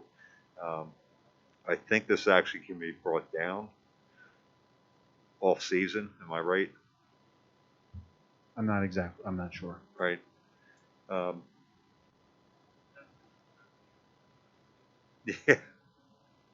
Yeah. And the other problem is with fencing, with all these trees there, unless you cut the trees down, which you don't want to do there, the tree falls against steel, the whole thing goes down. I was going to say too, we have the clamshell at the junior high field. You might want to ask the coaches. The clamshell does not stop all foul balls, because if you think about that woods down there, so many balls go into that woods.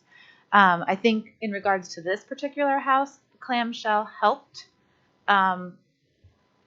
close to that area, but the outside houses still can get foul balls. They don't stop all foul balls. And I think, Mrs. Wilson, to your point, because I've looked at this a lot, is that on the varsity baseball field where how far home plate sits up, where they positioned the clamshell was like right behind home plate.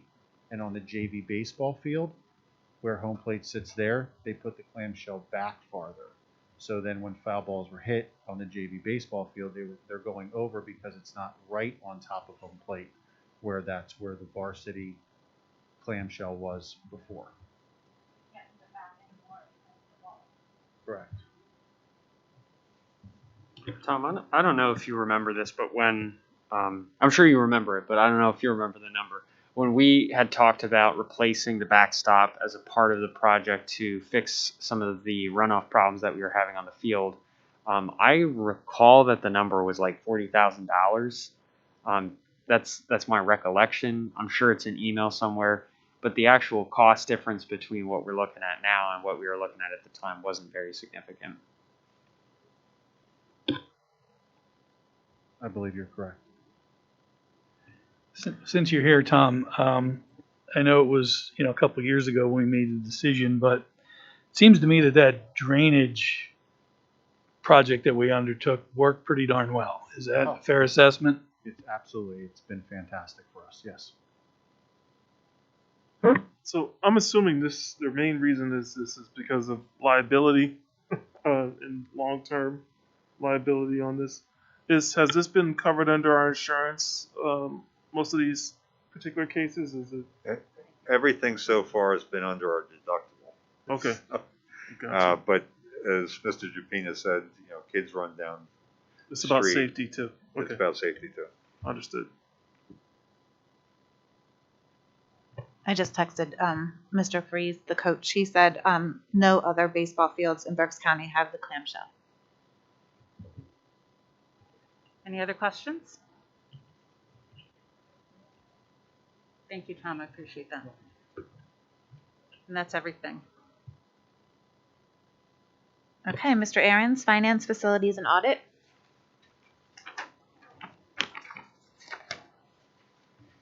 So the first one, we'll do the fun stuff first. Ben, do you want to just stand up real quick? So we want to offer our congratulations to you on earning the PSBO Certificate of Enhanced Qualifications in Transportation. And I think this is I want to say the second board meeting that you've been in where you've been the transportation director. So I wanted to say congratulations. And I haven't heard any complaints about any of the buses at the beginning of the year. I don't know if there have been any, but that's a good sign. So congratulations. Thank you. We're very proud to have you.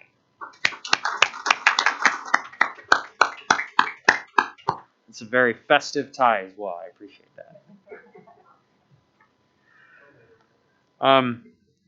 So the second item on the agenda that we have is a draft letter resolution. I reviewed the resolution, and the only thing that I wanted to ask for clarification on is with the job creation requirement that we had discussed previously. It was a 5 full-time equivalent goal. So 5 full-time or equivalent to 5 full-time. The way that the resolution reads now, it looks like it's 5 full-time or 15 part-time as an either or. So I just wanted to try and get clarification on that and whether that needed to be revised moving forward to a vote next meeting. And then if anybody else has any questions, this would be the time.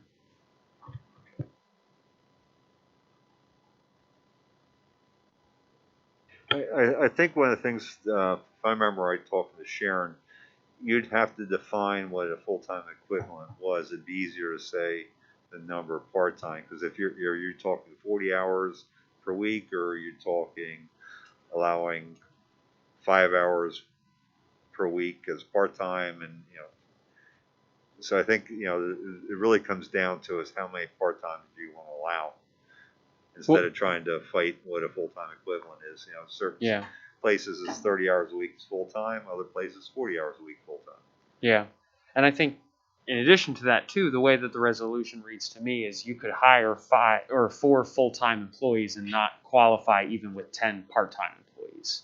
And that was probably the larger part of my concern, is that there's this standard that may not be workable for a lot of companies that are going to come in.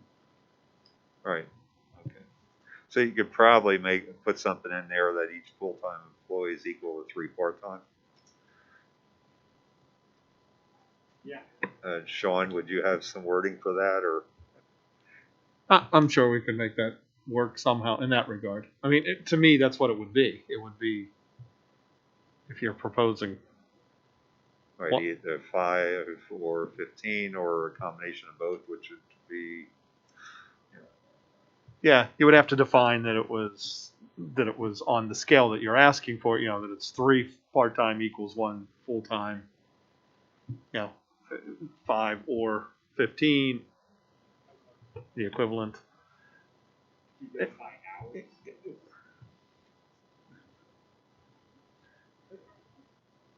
That's the problem. Where it's going to be trying to track that if.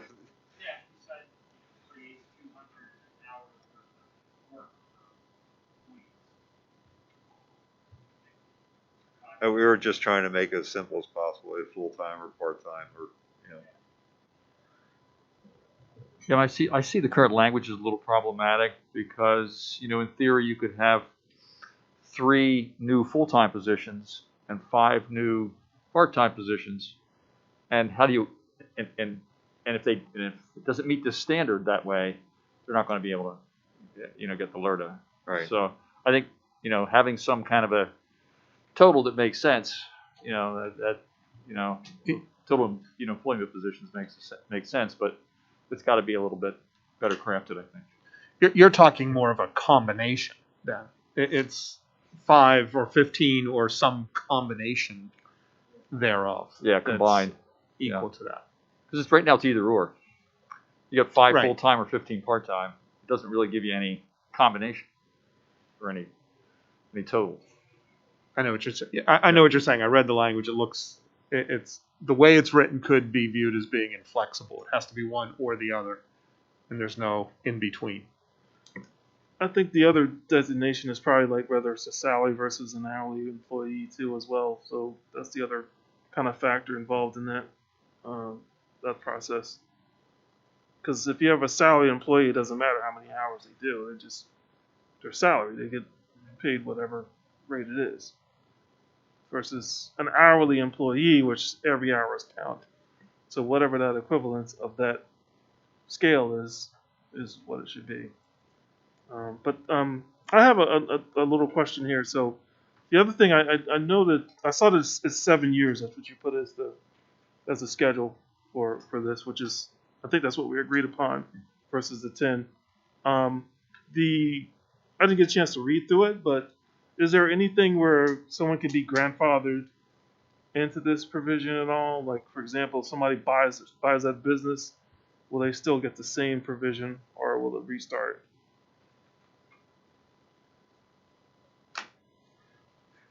I think the first thing is they have to make application. We have to come, if we decide to pass a resolution, then I have to come up with an application that we'll post on our website, and each individual application is going to be looked at. I don't think it goes backwards. It only goes, at time of purchase, whether they're asking for, or at time of application to the township for the building permit and the improvements is when it could take effect. We would not go backwards. Someone had already started a project or already got the building permit or bought the property with intent to build without having made the application to us. So we did pick the selective, or we have to be the one to select the particular provision. I didn't get a chance to read it, but yeah. And from what I talking to Sharon, she talked to the township. Right now, there are no applications in the township. There might be, but township doesn't know any that are pending right now. Okay, understood. I still would like to do a little research on what the LERTA has attracted at the township level. Hamid, a few months ago, when he purchased his land up on the corner by the old sheets, he had a post on Facebook, and it was, "What do you want to see in our community?" And so many people put things for activities, some sort of activity to do, or make a higher end store or restaurant. That's what our community was looking for. And I'm not sure that this LERTA attracts that. I really I want to look, but I'm not sure that that's what it's attracting. When we looked at the examples given to us of was it Burn Bethel Township, or Burn was actually Onalani Township. Okay. Burn. Like they're putting in warehouses, and I'm not sure if warehouses is what's best for our community. So I'm going to be looking in the next 2 weeks. I really want to see what the LERTAs have attracted. I know that Dr. Hamburger talked about Wilson and all the things that they had, but they don't have a LERTA. That's not what is attracting those businesses to that area. And I think we need to do what attracts businesses, which is our job, is to have the best school district that we can have. And I think that's our role.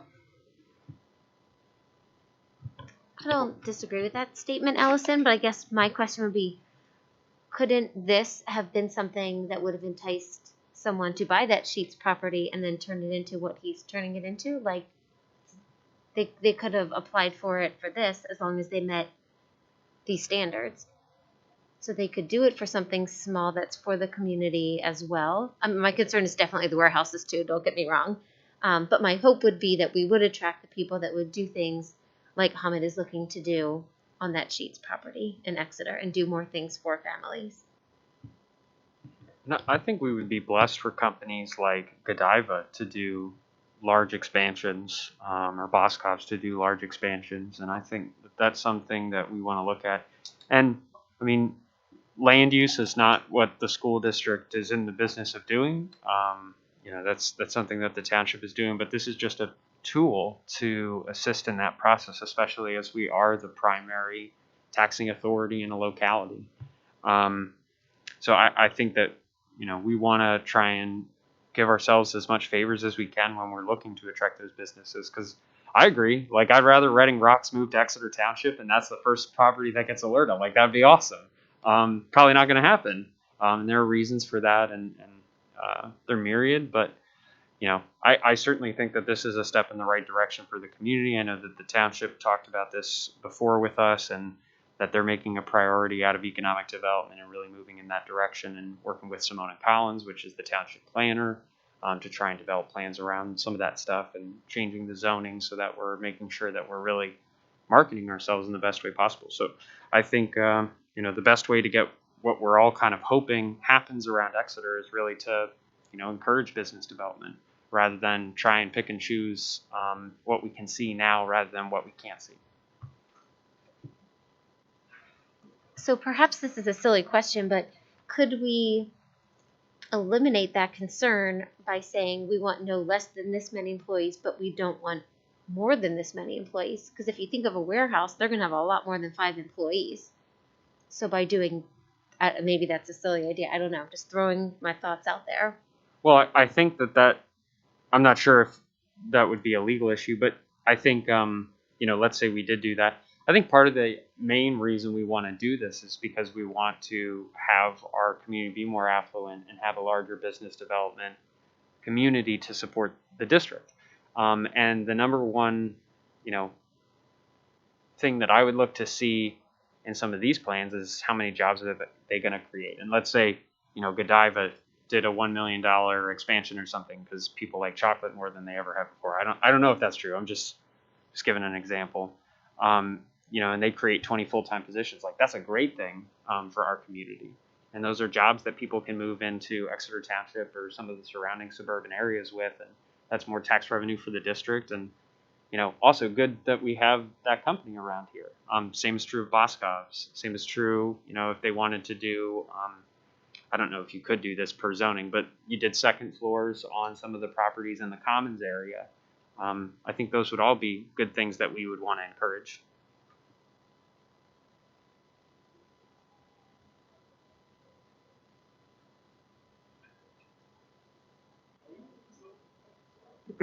Are we going to put this up for vote, or are we going to still kind of linger on this for a little Well, bit? if we have enough to move this on to the voting, we'll have to make that decision. If we have enough people that want to move it forward, it would be on this resolution would be on the September voting meeting. Okay. Or we could just, keep it in on the cow and say, okay, we'll talk about it again next month. I think that's what Brian said. There's no pending LERTAs right now within the township. Nobody's currently looking to do a LERTA. If there is a LERTA that comes up, let's say the township does come up with one like in September. I mean, it does take time for them to even get the grants or the zoning privileges and things of that nature. So I guess we do have time to kind of even judge it as we go along, which it sounds like that's what maybe we should do, because it is a case-by-case basis anyway.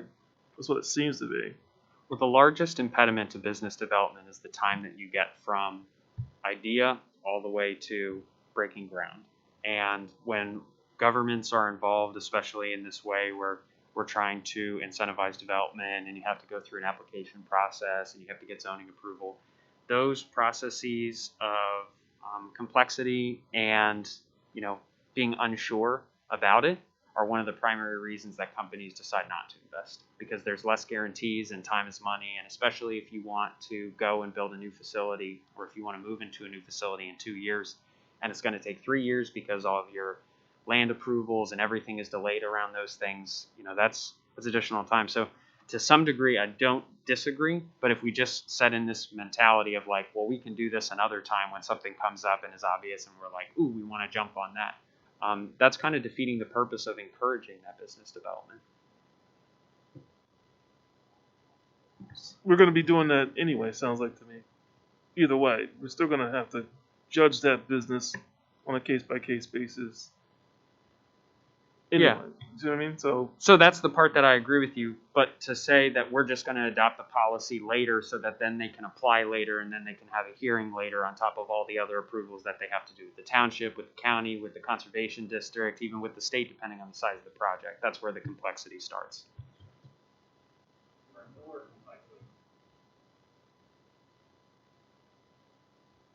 I'll tell you how I feel about it. I mean, I don't know whether, I think not having it in place, we don't know whether it's going to have a positive impact or not. We don't even know whether somebody would be attracted to it. We don't know whether there would be any value if we don't try it.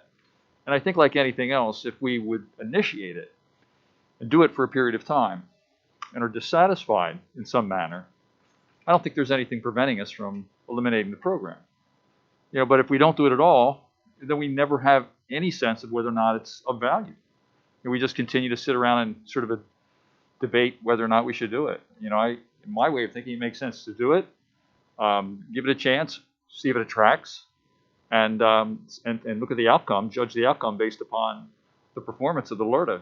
If it doesn't do anything, or if it is a negative detriment in some manner, then I think we can make a choice at that time to say no further LERTers.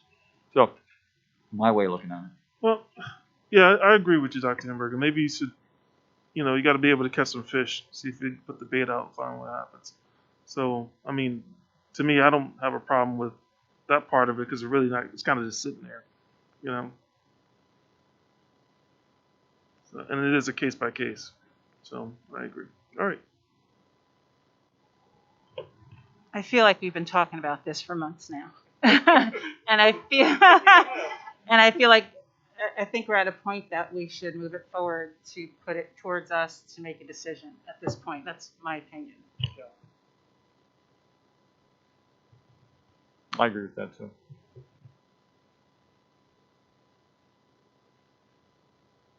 I agree.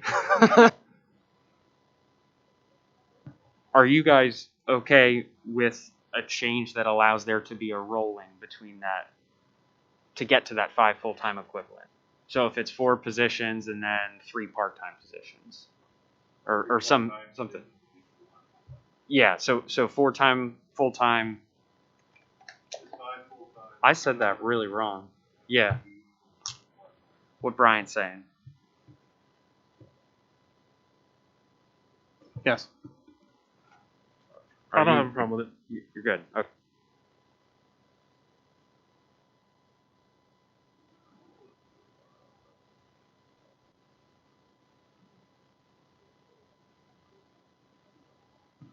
The box truck with liftgate purchases. Now, my understanding is that this is for the band as they travel with equipment. Is that correct? No, Brian? the band is the only one that has a box truck with liftgate. What I found out this summer, every time we want to move something between buildings, we either have pickup trucks or trailers or a dump truck. We have nothing enclosed, so we have to wait for sunny days to move things between buildings. This summer, I think we moved 24 pallets of books. Talking to Tom Legaff, we actually have this year to be replaced a utility truck replacement at the high school. Right now it's sitting down in the parking lot because it won't pass inspection. It's rusted through. He asked if we can get a box truck with a liftgate. Box truck is basically a small truck. The liftgate is so we can bring up pallets onto it because I think 3 of our buildings do not have loading docks. The others do. Most of the stuff that we move back and forth with pallets, we hired a moving company this summer because we just didn't have the time to move 7 or 8 teachers between buildings. Like I said, we have 20-some pallets of books. Tom said he could also use it for the football team. I don't know how they transport all their equipment to games. The band brings their own box truck with all their equipment, but we use pickup trucks for the band or for the football or what, Tom? On a bus. But I think it would make a lot more sense. We can move things during rainy days instead of having to just wait for sunny days. So, but we're probably talking about 20,000 more in the budget. I do have some areas I can move it from because I didn't spend as much on cement work and things in the capital budget. So, but before I even go look at what the cost was, availabilities, I wanted to bring this up for discussion to see if there's a consensus for me to go check what's on the state contracts and bring it back to the board next month for purchase. yeah, that was going to be my follow-up question. I'm okay with moving forward at this stage. I'm a little bit skeptical that this is a use, especially if we're doing a lot of work in the summer. I guess why couldn't we use the marching band vehicle? I mean, is it full during the summer when it's all stored? I can't imagine that the drums are really good if they're stored in the vehicle. Tom, do you want to talk to that?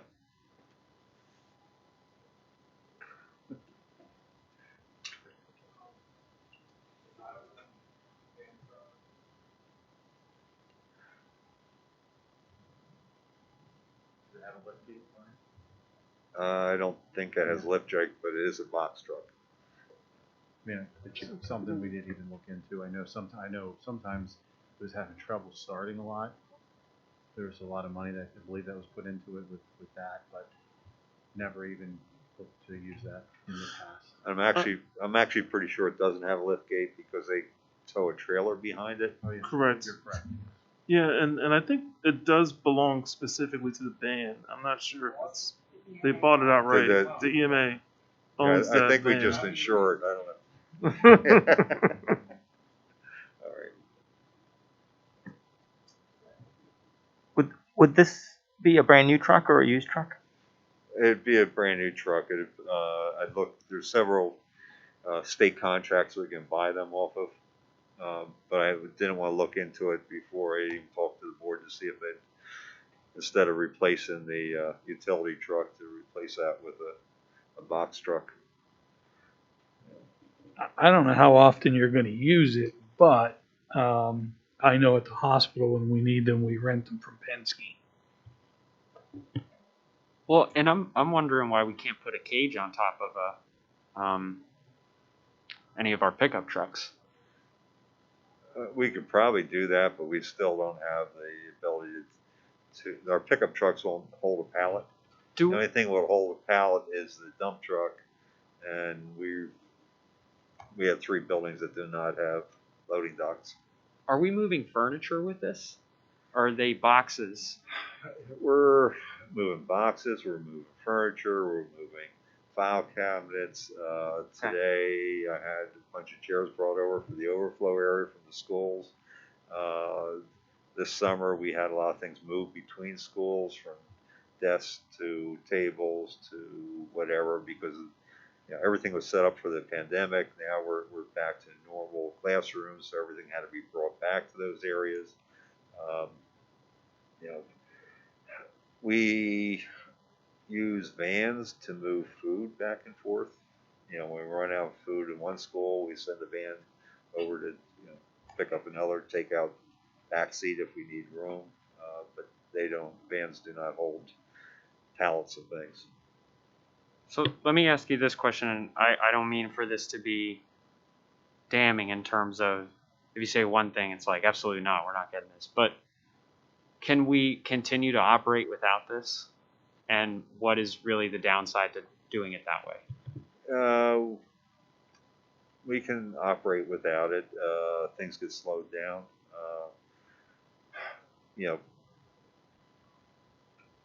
We have to wait for sunny days. Our grounds people are usually out working in the grounds, but this summer, a lot of things I moved. I got complaints because the hockey fields were 2 inches too high. Well, I'm sorry, I need to get school ready. I need to get the teachers moved to one school. I need to get books over. Those types of things. I'm pulling the people off of grounds on a sunny day when they could have been doing something on a rainy day. But we have nothing covered to move those things. It's on a rainy day.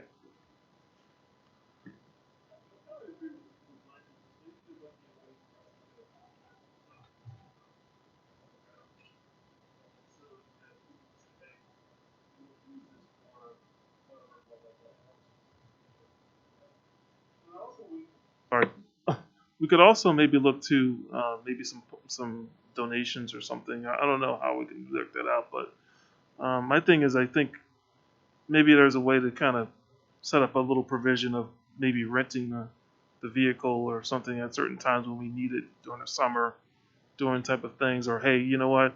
We're planning on doing this on Monday. I'll go get a Penske. We have a standing contract with them. They'll give us some, whatever rate or whatever it is, and we could just have them do it that way.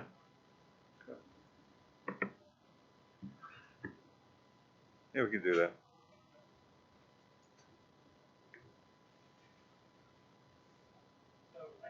I think at this point, my recommendation would be, Brian, to pull quotes and then look at some of these other options. And, let's make a more informed decision at that point. All right. And then what I'll also do is get the quotes for the utility truck replacement and see what the actual cost difference will be. Okay. We're not going to move that forward at this time then. Well, I'm not even sure that other than an endorsement from the board, Brian, I don't think you would need anything voted on with this. No, I just wanted to see, you know me, I don't like to do work unless Yeah. we're moving forward or there's possibility of moving it forward. Well, would you have a dealership around here that you normally work with that you would expect that they would do I it? normally go to state contracts, and most of the trucks are out of Lancaster or those places that bid on the state contracts. But see what's available and what the cost of the utility truck replacement would be. And I wasn't planning for the utility truck replacement until the winter, but I'm starting to look at that. It's talking to Tom. It's like, why don't we look at a box truck instead? Let's see what the cost difference would be. So just so we all understand this would be a replacement for a fleet vehicle, not in addition to the fleet. Right. I'm guessing it's going to be more expensive than the utility truck replacement, because the utility truck replacement is a pickup truck with a box on the back for your tools and everything else. You walk in the back.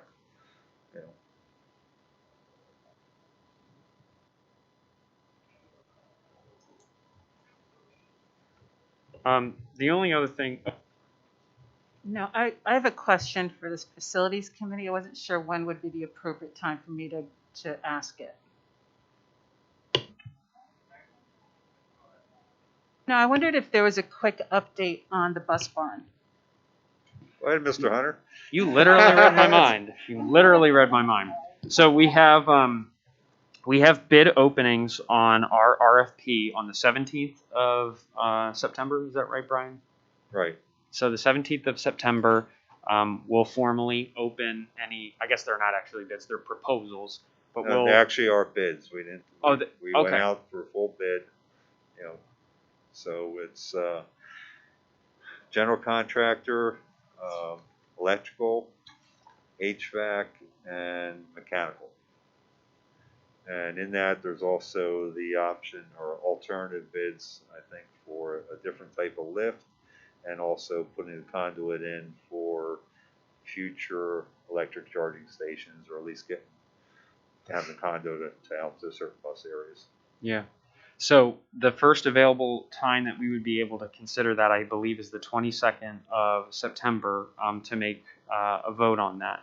And we'll, of course, I think for this situation specifically want to do some more discussion, because there are going to be, and Brian, correct me if I'm wrong here, there are going to be options that we need to decide from that bidders may bid on for some of those alternatives that we'll need to decide, are we going to accept the alternative, or are we going to accept the base? And then at that point, it's really deciding who's the lowest responsible bidder. Or are we not going to do the project and reject those? Now, one thing I do want to say, at the pre-bid meeting, we had, I think it was 12 general contractors. I think it was 8 or 10 electricians, 6 or 7 mechanical, and the same with the HVAC. So we really had a good turnout. So, I was really surprised. And in the case of this because pre-bid it's meeting, a small project, but I guess people are looking for small projects. Yeah. In the case of this pre-bid meeting, they needed to attend the pre-bid meeting in order to bid. Is that correct? They were recommended. It wasn't okay. mandatory. It wasn't a requirement. All right. They were recommended. One thing we did find, and we verified this with the manufacturers, the steel buildings were doing what they call, I think it's 25-foot squares. It's a standard steel building. But if you order right now, if you ordered or signed the contract in October, the building wouldn't get here to March. There's some lead time issues there. So that's one of the things that we would have to weigh if we decided not to do it in September. And I'm guessing that all these bids are good for 60 days. Yeah. So we could go until October. You could go. You could also do a special voting meeting for the October committee of the whole. I know my plan is to review with the architects and engineers every bid that Friday and try to get something out to you that Friday night, so you have something to look at. But I just wanted to let you know that the bid opening's on the 17th.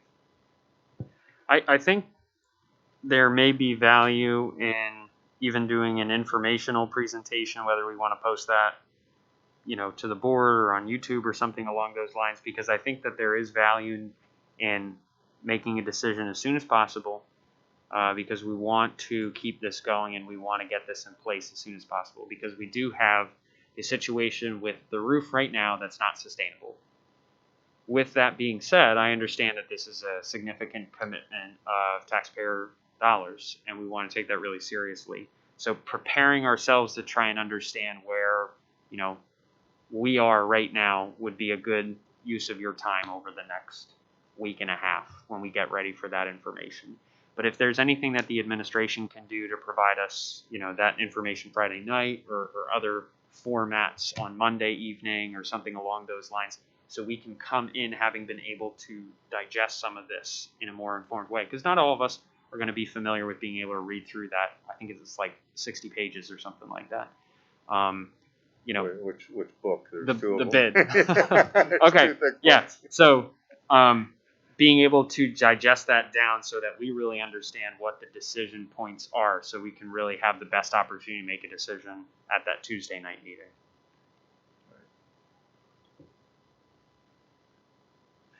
One other answer, other parts of the question.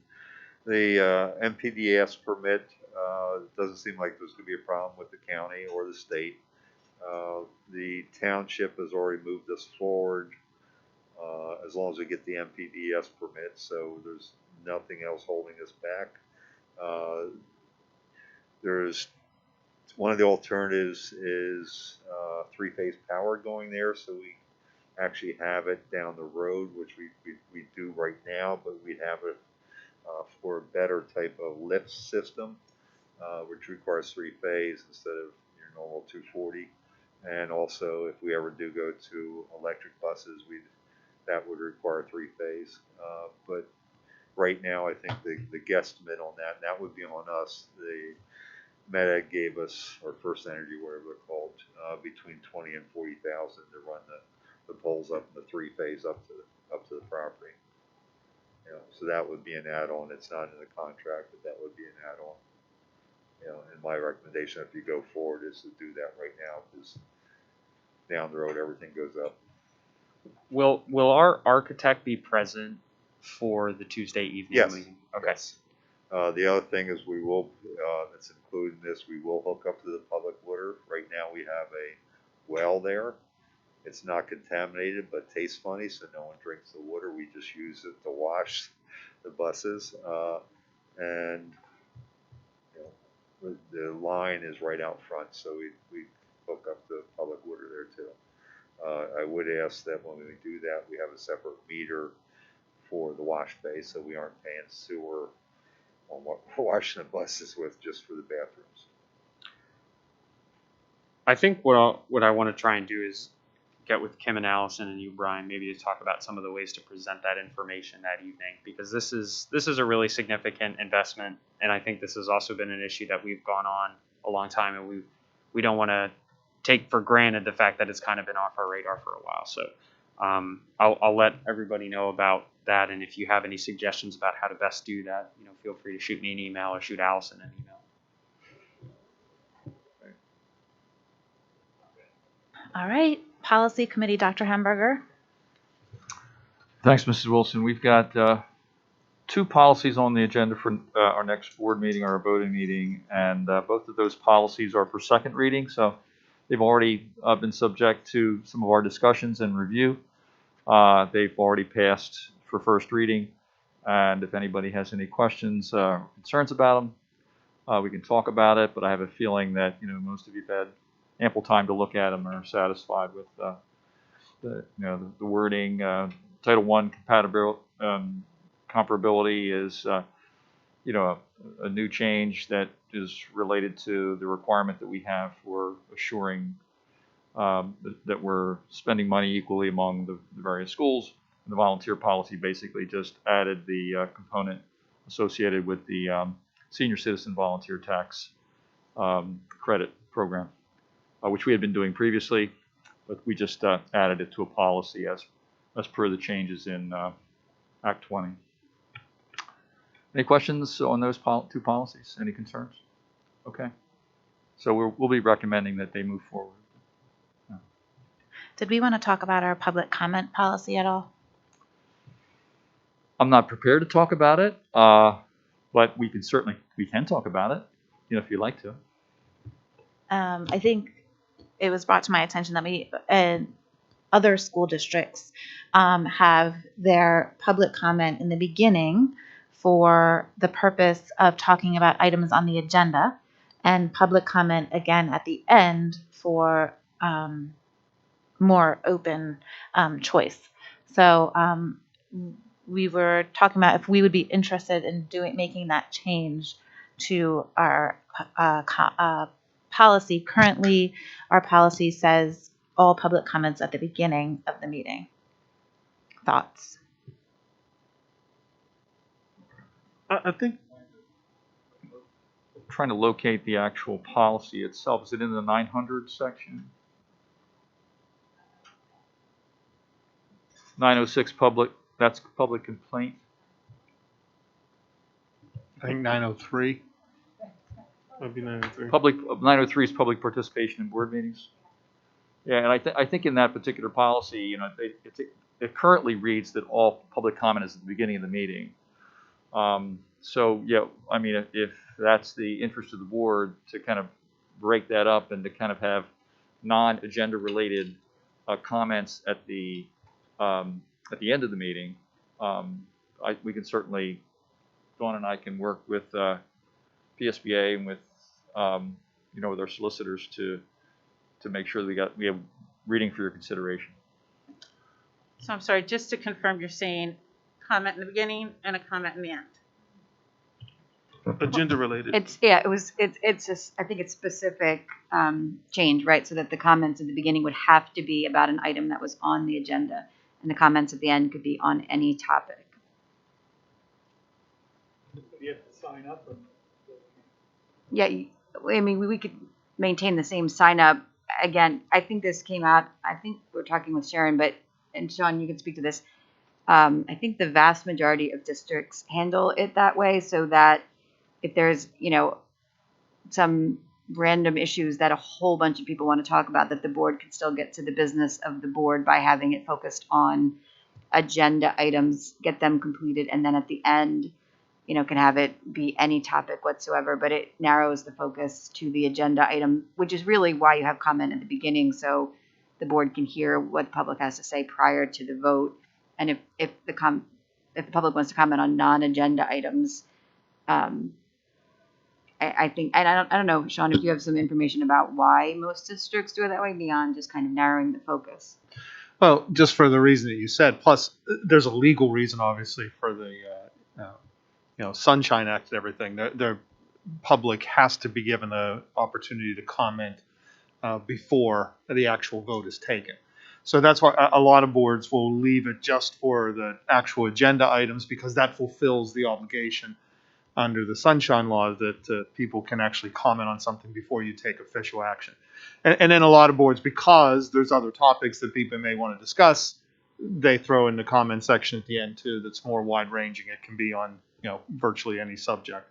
I mean, it's still the same limitations and everything else. You have to sign up. There's certain limited time they can speak, proper decorum, all that stuff. But it's just it just kind of allows it kind of pushes all of that extra stuff toward the back end. And a lot of times you'll take some of the heatedness out of things, let's say, because especially if it's not an agenda item and people just want to talk about it, it can be at the end of the meeting, and by that point in time, the voting's already done, and I found a lot of people leave at that point in time before they get to that. So would there be a limit to the time frame when they can sign up for that second comment? The way I normally see it done is it's literally the same sign-up sheet, and you can check whether you're talking before or at the end.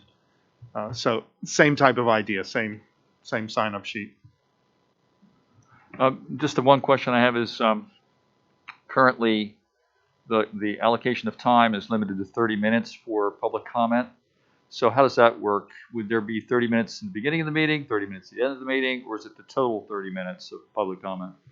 It's whatever you would want it to be. I mean, I guess I'm asking the board, what do we see as our... Well, didn't we vote on several occasions to extend that it was obvious a lot of people wanted to speak, so we would continue to do that, of course. We want to give everybody an opportunity to speak. I think all we're talking about here is separating the agenda versus non-agenda items, right? I think he's thinking about cumulative property in terms of what you're Yeah, talking about. I mean, is it, I guess the simple question is, I mean, is it 30 minutes allocated in the beginning and 30 minutes at the end? Or is it total, is it a cumulative of 30 minutes for the entire public comment portion of our meeting? I think we probably should just keep it the total of 30 cumulative minutes, and then keep track of it, and then we could vote With to the extend provision it. that we could vote to extend. extend it, yeah. Okay, so Gotcha. keep it at 30, and I don't think we'd have to change that language then. Would this public comment change? Would it be for the committee of the whole meeting and the voting meeting, or only the voting meeting? Only the voting meeting, because the committee of the whole meeting, we have our comments at the end already because we do it before we actually move things to the agenda. So it would just be for the voting. If we go forward with this, will this be on the next voting meeting? We Or would we have just- to do it as just do it first reading for the policy. First reading and then okay, I got you. Maybe October. But we could put it as first reading next month, this month. Yeah, you could. Yeah, we could if we got the language, in place that's satisfactory. I guess when I'm reading the language here too, it doesn't make a distinction between committee of the whole meetings or voting meetings. I mean, it basically says that any public meeting of the board. So that distinction that you drew, Allison, in terms of, like committee of the whole where we're just doing it at the end, doesn't really seem to gel with the current policy. So we might want to. We may want to think about this a little bit more. Are we in a big hurry to get this done? Can you give some more time to kind of construct this so it makes sense and get some feedback from folks? I would imagine that a lot of districts already have a policy that reads this way, right? That we could, I mean, I don't think it would take a long time to just look at some other districts' policy in that regard and just imitate it if it's a concern about the construction. In terms of the time frame, I would, obviously, Mrs. Wilson, that's whatever you want, but I'm imagining that there's plenty of sample policies that work this way. There are, and they're written in a variety of different ways. I'm looking now as you guys are discussing this, and there's different options that are written based on the conversation that you're having right now in terms of committee of the whole versus voting meeting versus cumulative time versus beginning and all of those conversations. So I think there's plenty of language for us to sample from. Okay, I know PSBA provides sample policies. Yes, they do. And we can actually see some other district policies. So. Correct. Okay, good. One thing that I've always kind of seen as helpful too, and I just put this out there more as food to consider for thought. Sometimes when there are big issues in the community, the most obvious I think is probably the Exeter Antietam merger when that happened, or when we've had the bus facility discussions, or when the administration building was considering being moved to the Ridge Center. Some public agencies use a public comment period for agenda items. So they specifically make public comment for that agenda item right before that discussion. And I think occasionally, there may be some value in doing that, because I can remember the Antietam merger meetings got so, how do I want to say, paralyzed on that issue that they just started having meetings just about that issue. And maybe that's really the answer to that problem, but I just wanted to throw that out there as something to consider as well.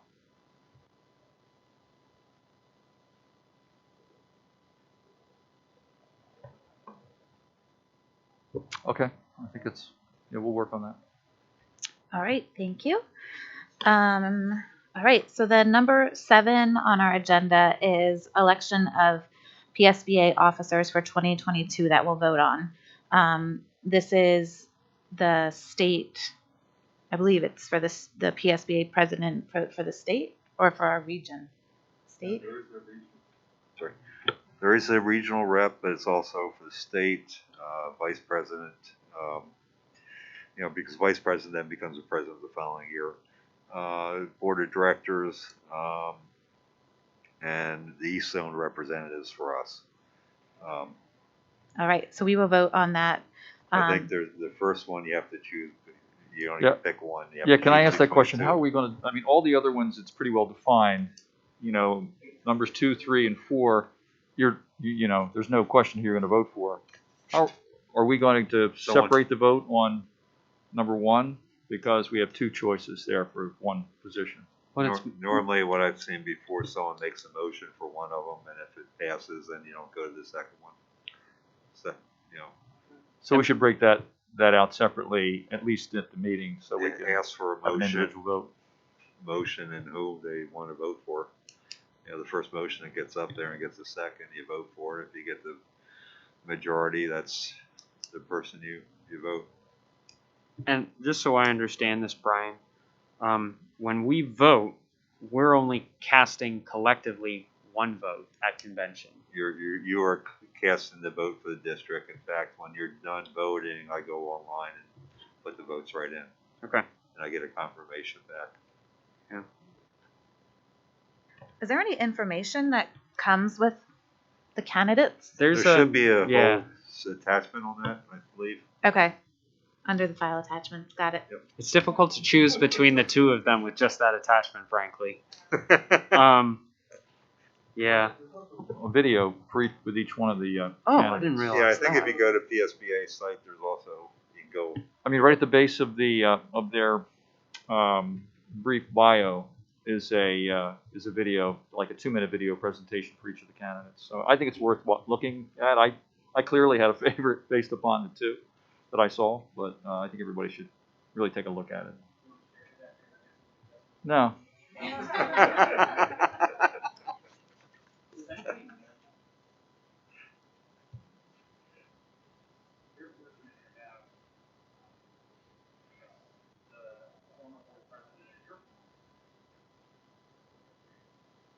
That was an easy vote at Upper Dublin when that came up. Not so easy.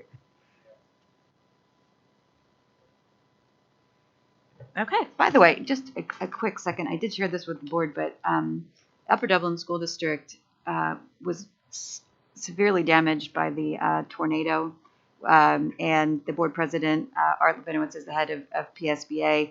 I believe all of the air handlers were ripped off the top of the high school. The pool was severely damaged. One of their elementary schools is severely damaged, and that community is really suffering tremendously. There was at least one person who lost their life when a tree fell on their house. So while we're bringing up art, I would just like to extend my thoughts to everybody in the Upper Dublin community. That was really a horrifying event for them, and will be a long time, I'm sure, recovering their school district. So, you know, it's a cautionary tale, I think, for school boards everywhere about the fact that these emergencies that we keep money in the back for really do happen. But again, to the people in the Upper Dublin community, and for Dr. Levinowitz on their school board, you know, I'm sure that I can say on behalf of all of us that our thoughts are with them going through this right now. Okay. Before we move the items forward, it is time for public comment. And we did have 2 people sign up, but we do not have anybody here now. So we will move forward for the next voting meeting, our meeting minutes, the early graduation requests, the varsity baseball foul ball fencing protection, the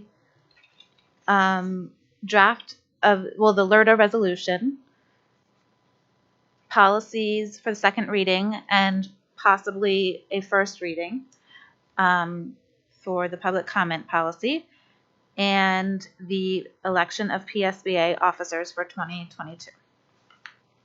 Okay, is there anyone that would like to be heard at this time? I just have one thing. I'm not to endorse Wawa, but if you guys are an administrator or a teacher or anybody, you get free coffee for the month. So go over there and get some free coffee. I think you have to show them your badge or something, but they'll give you a free coffee. That's all I gotta say.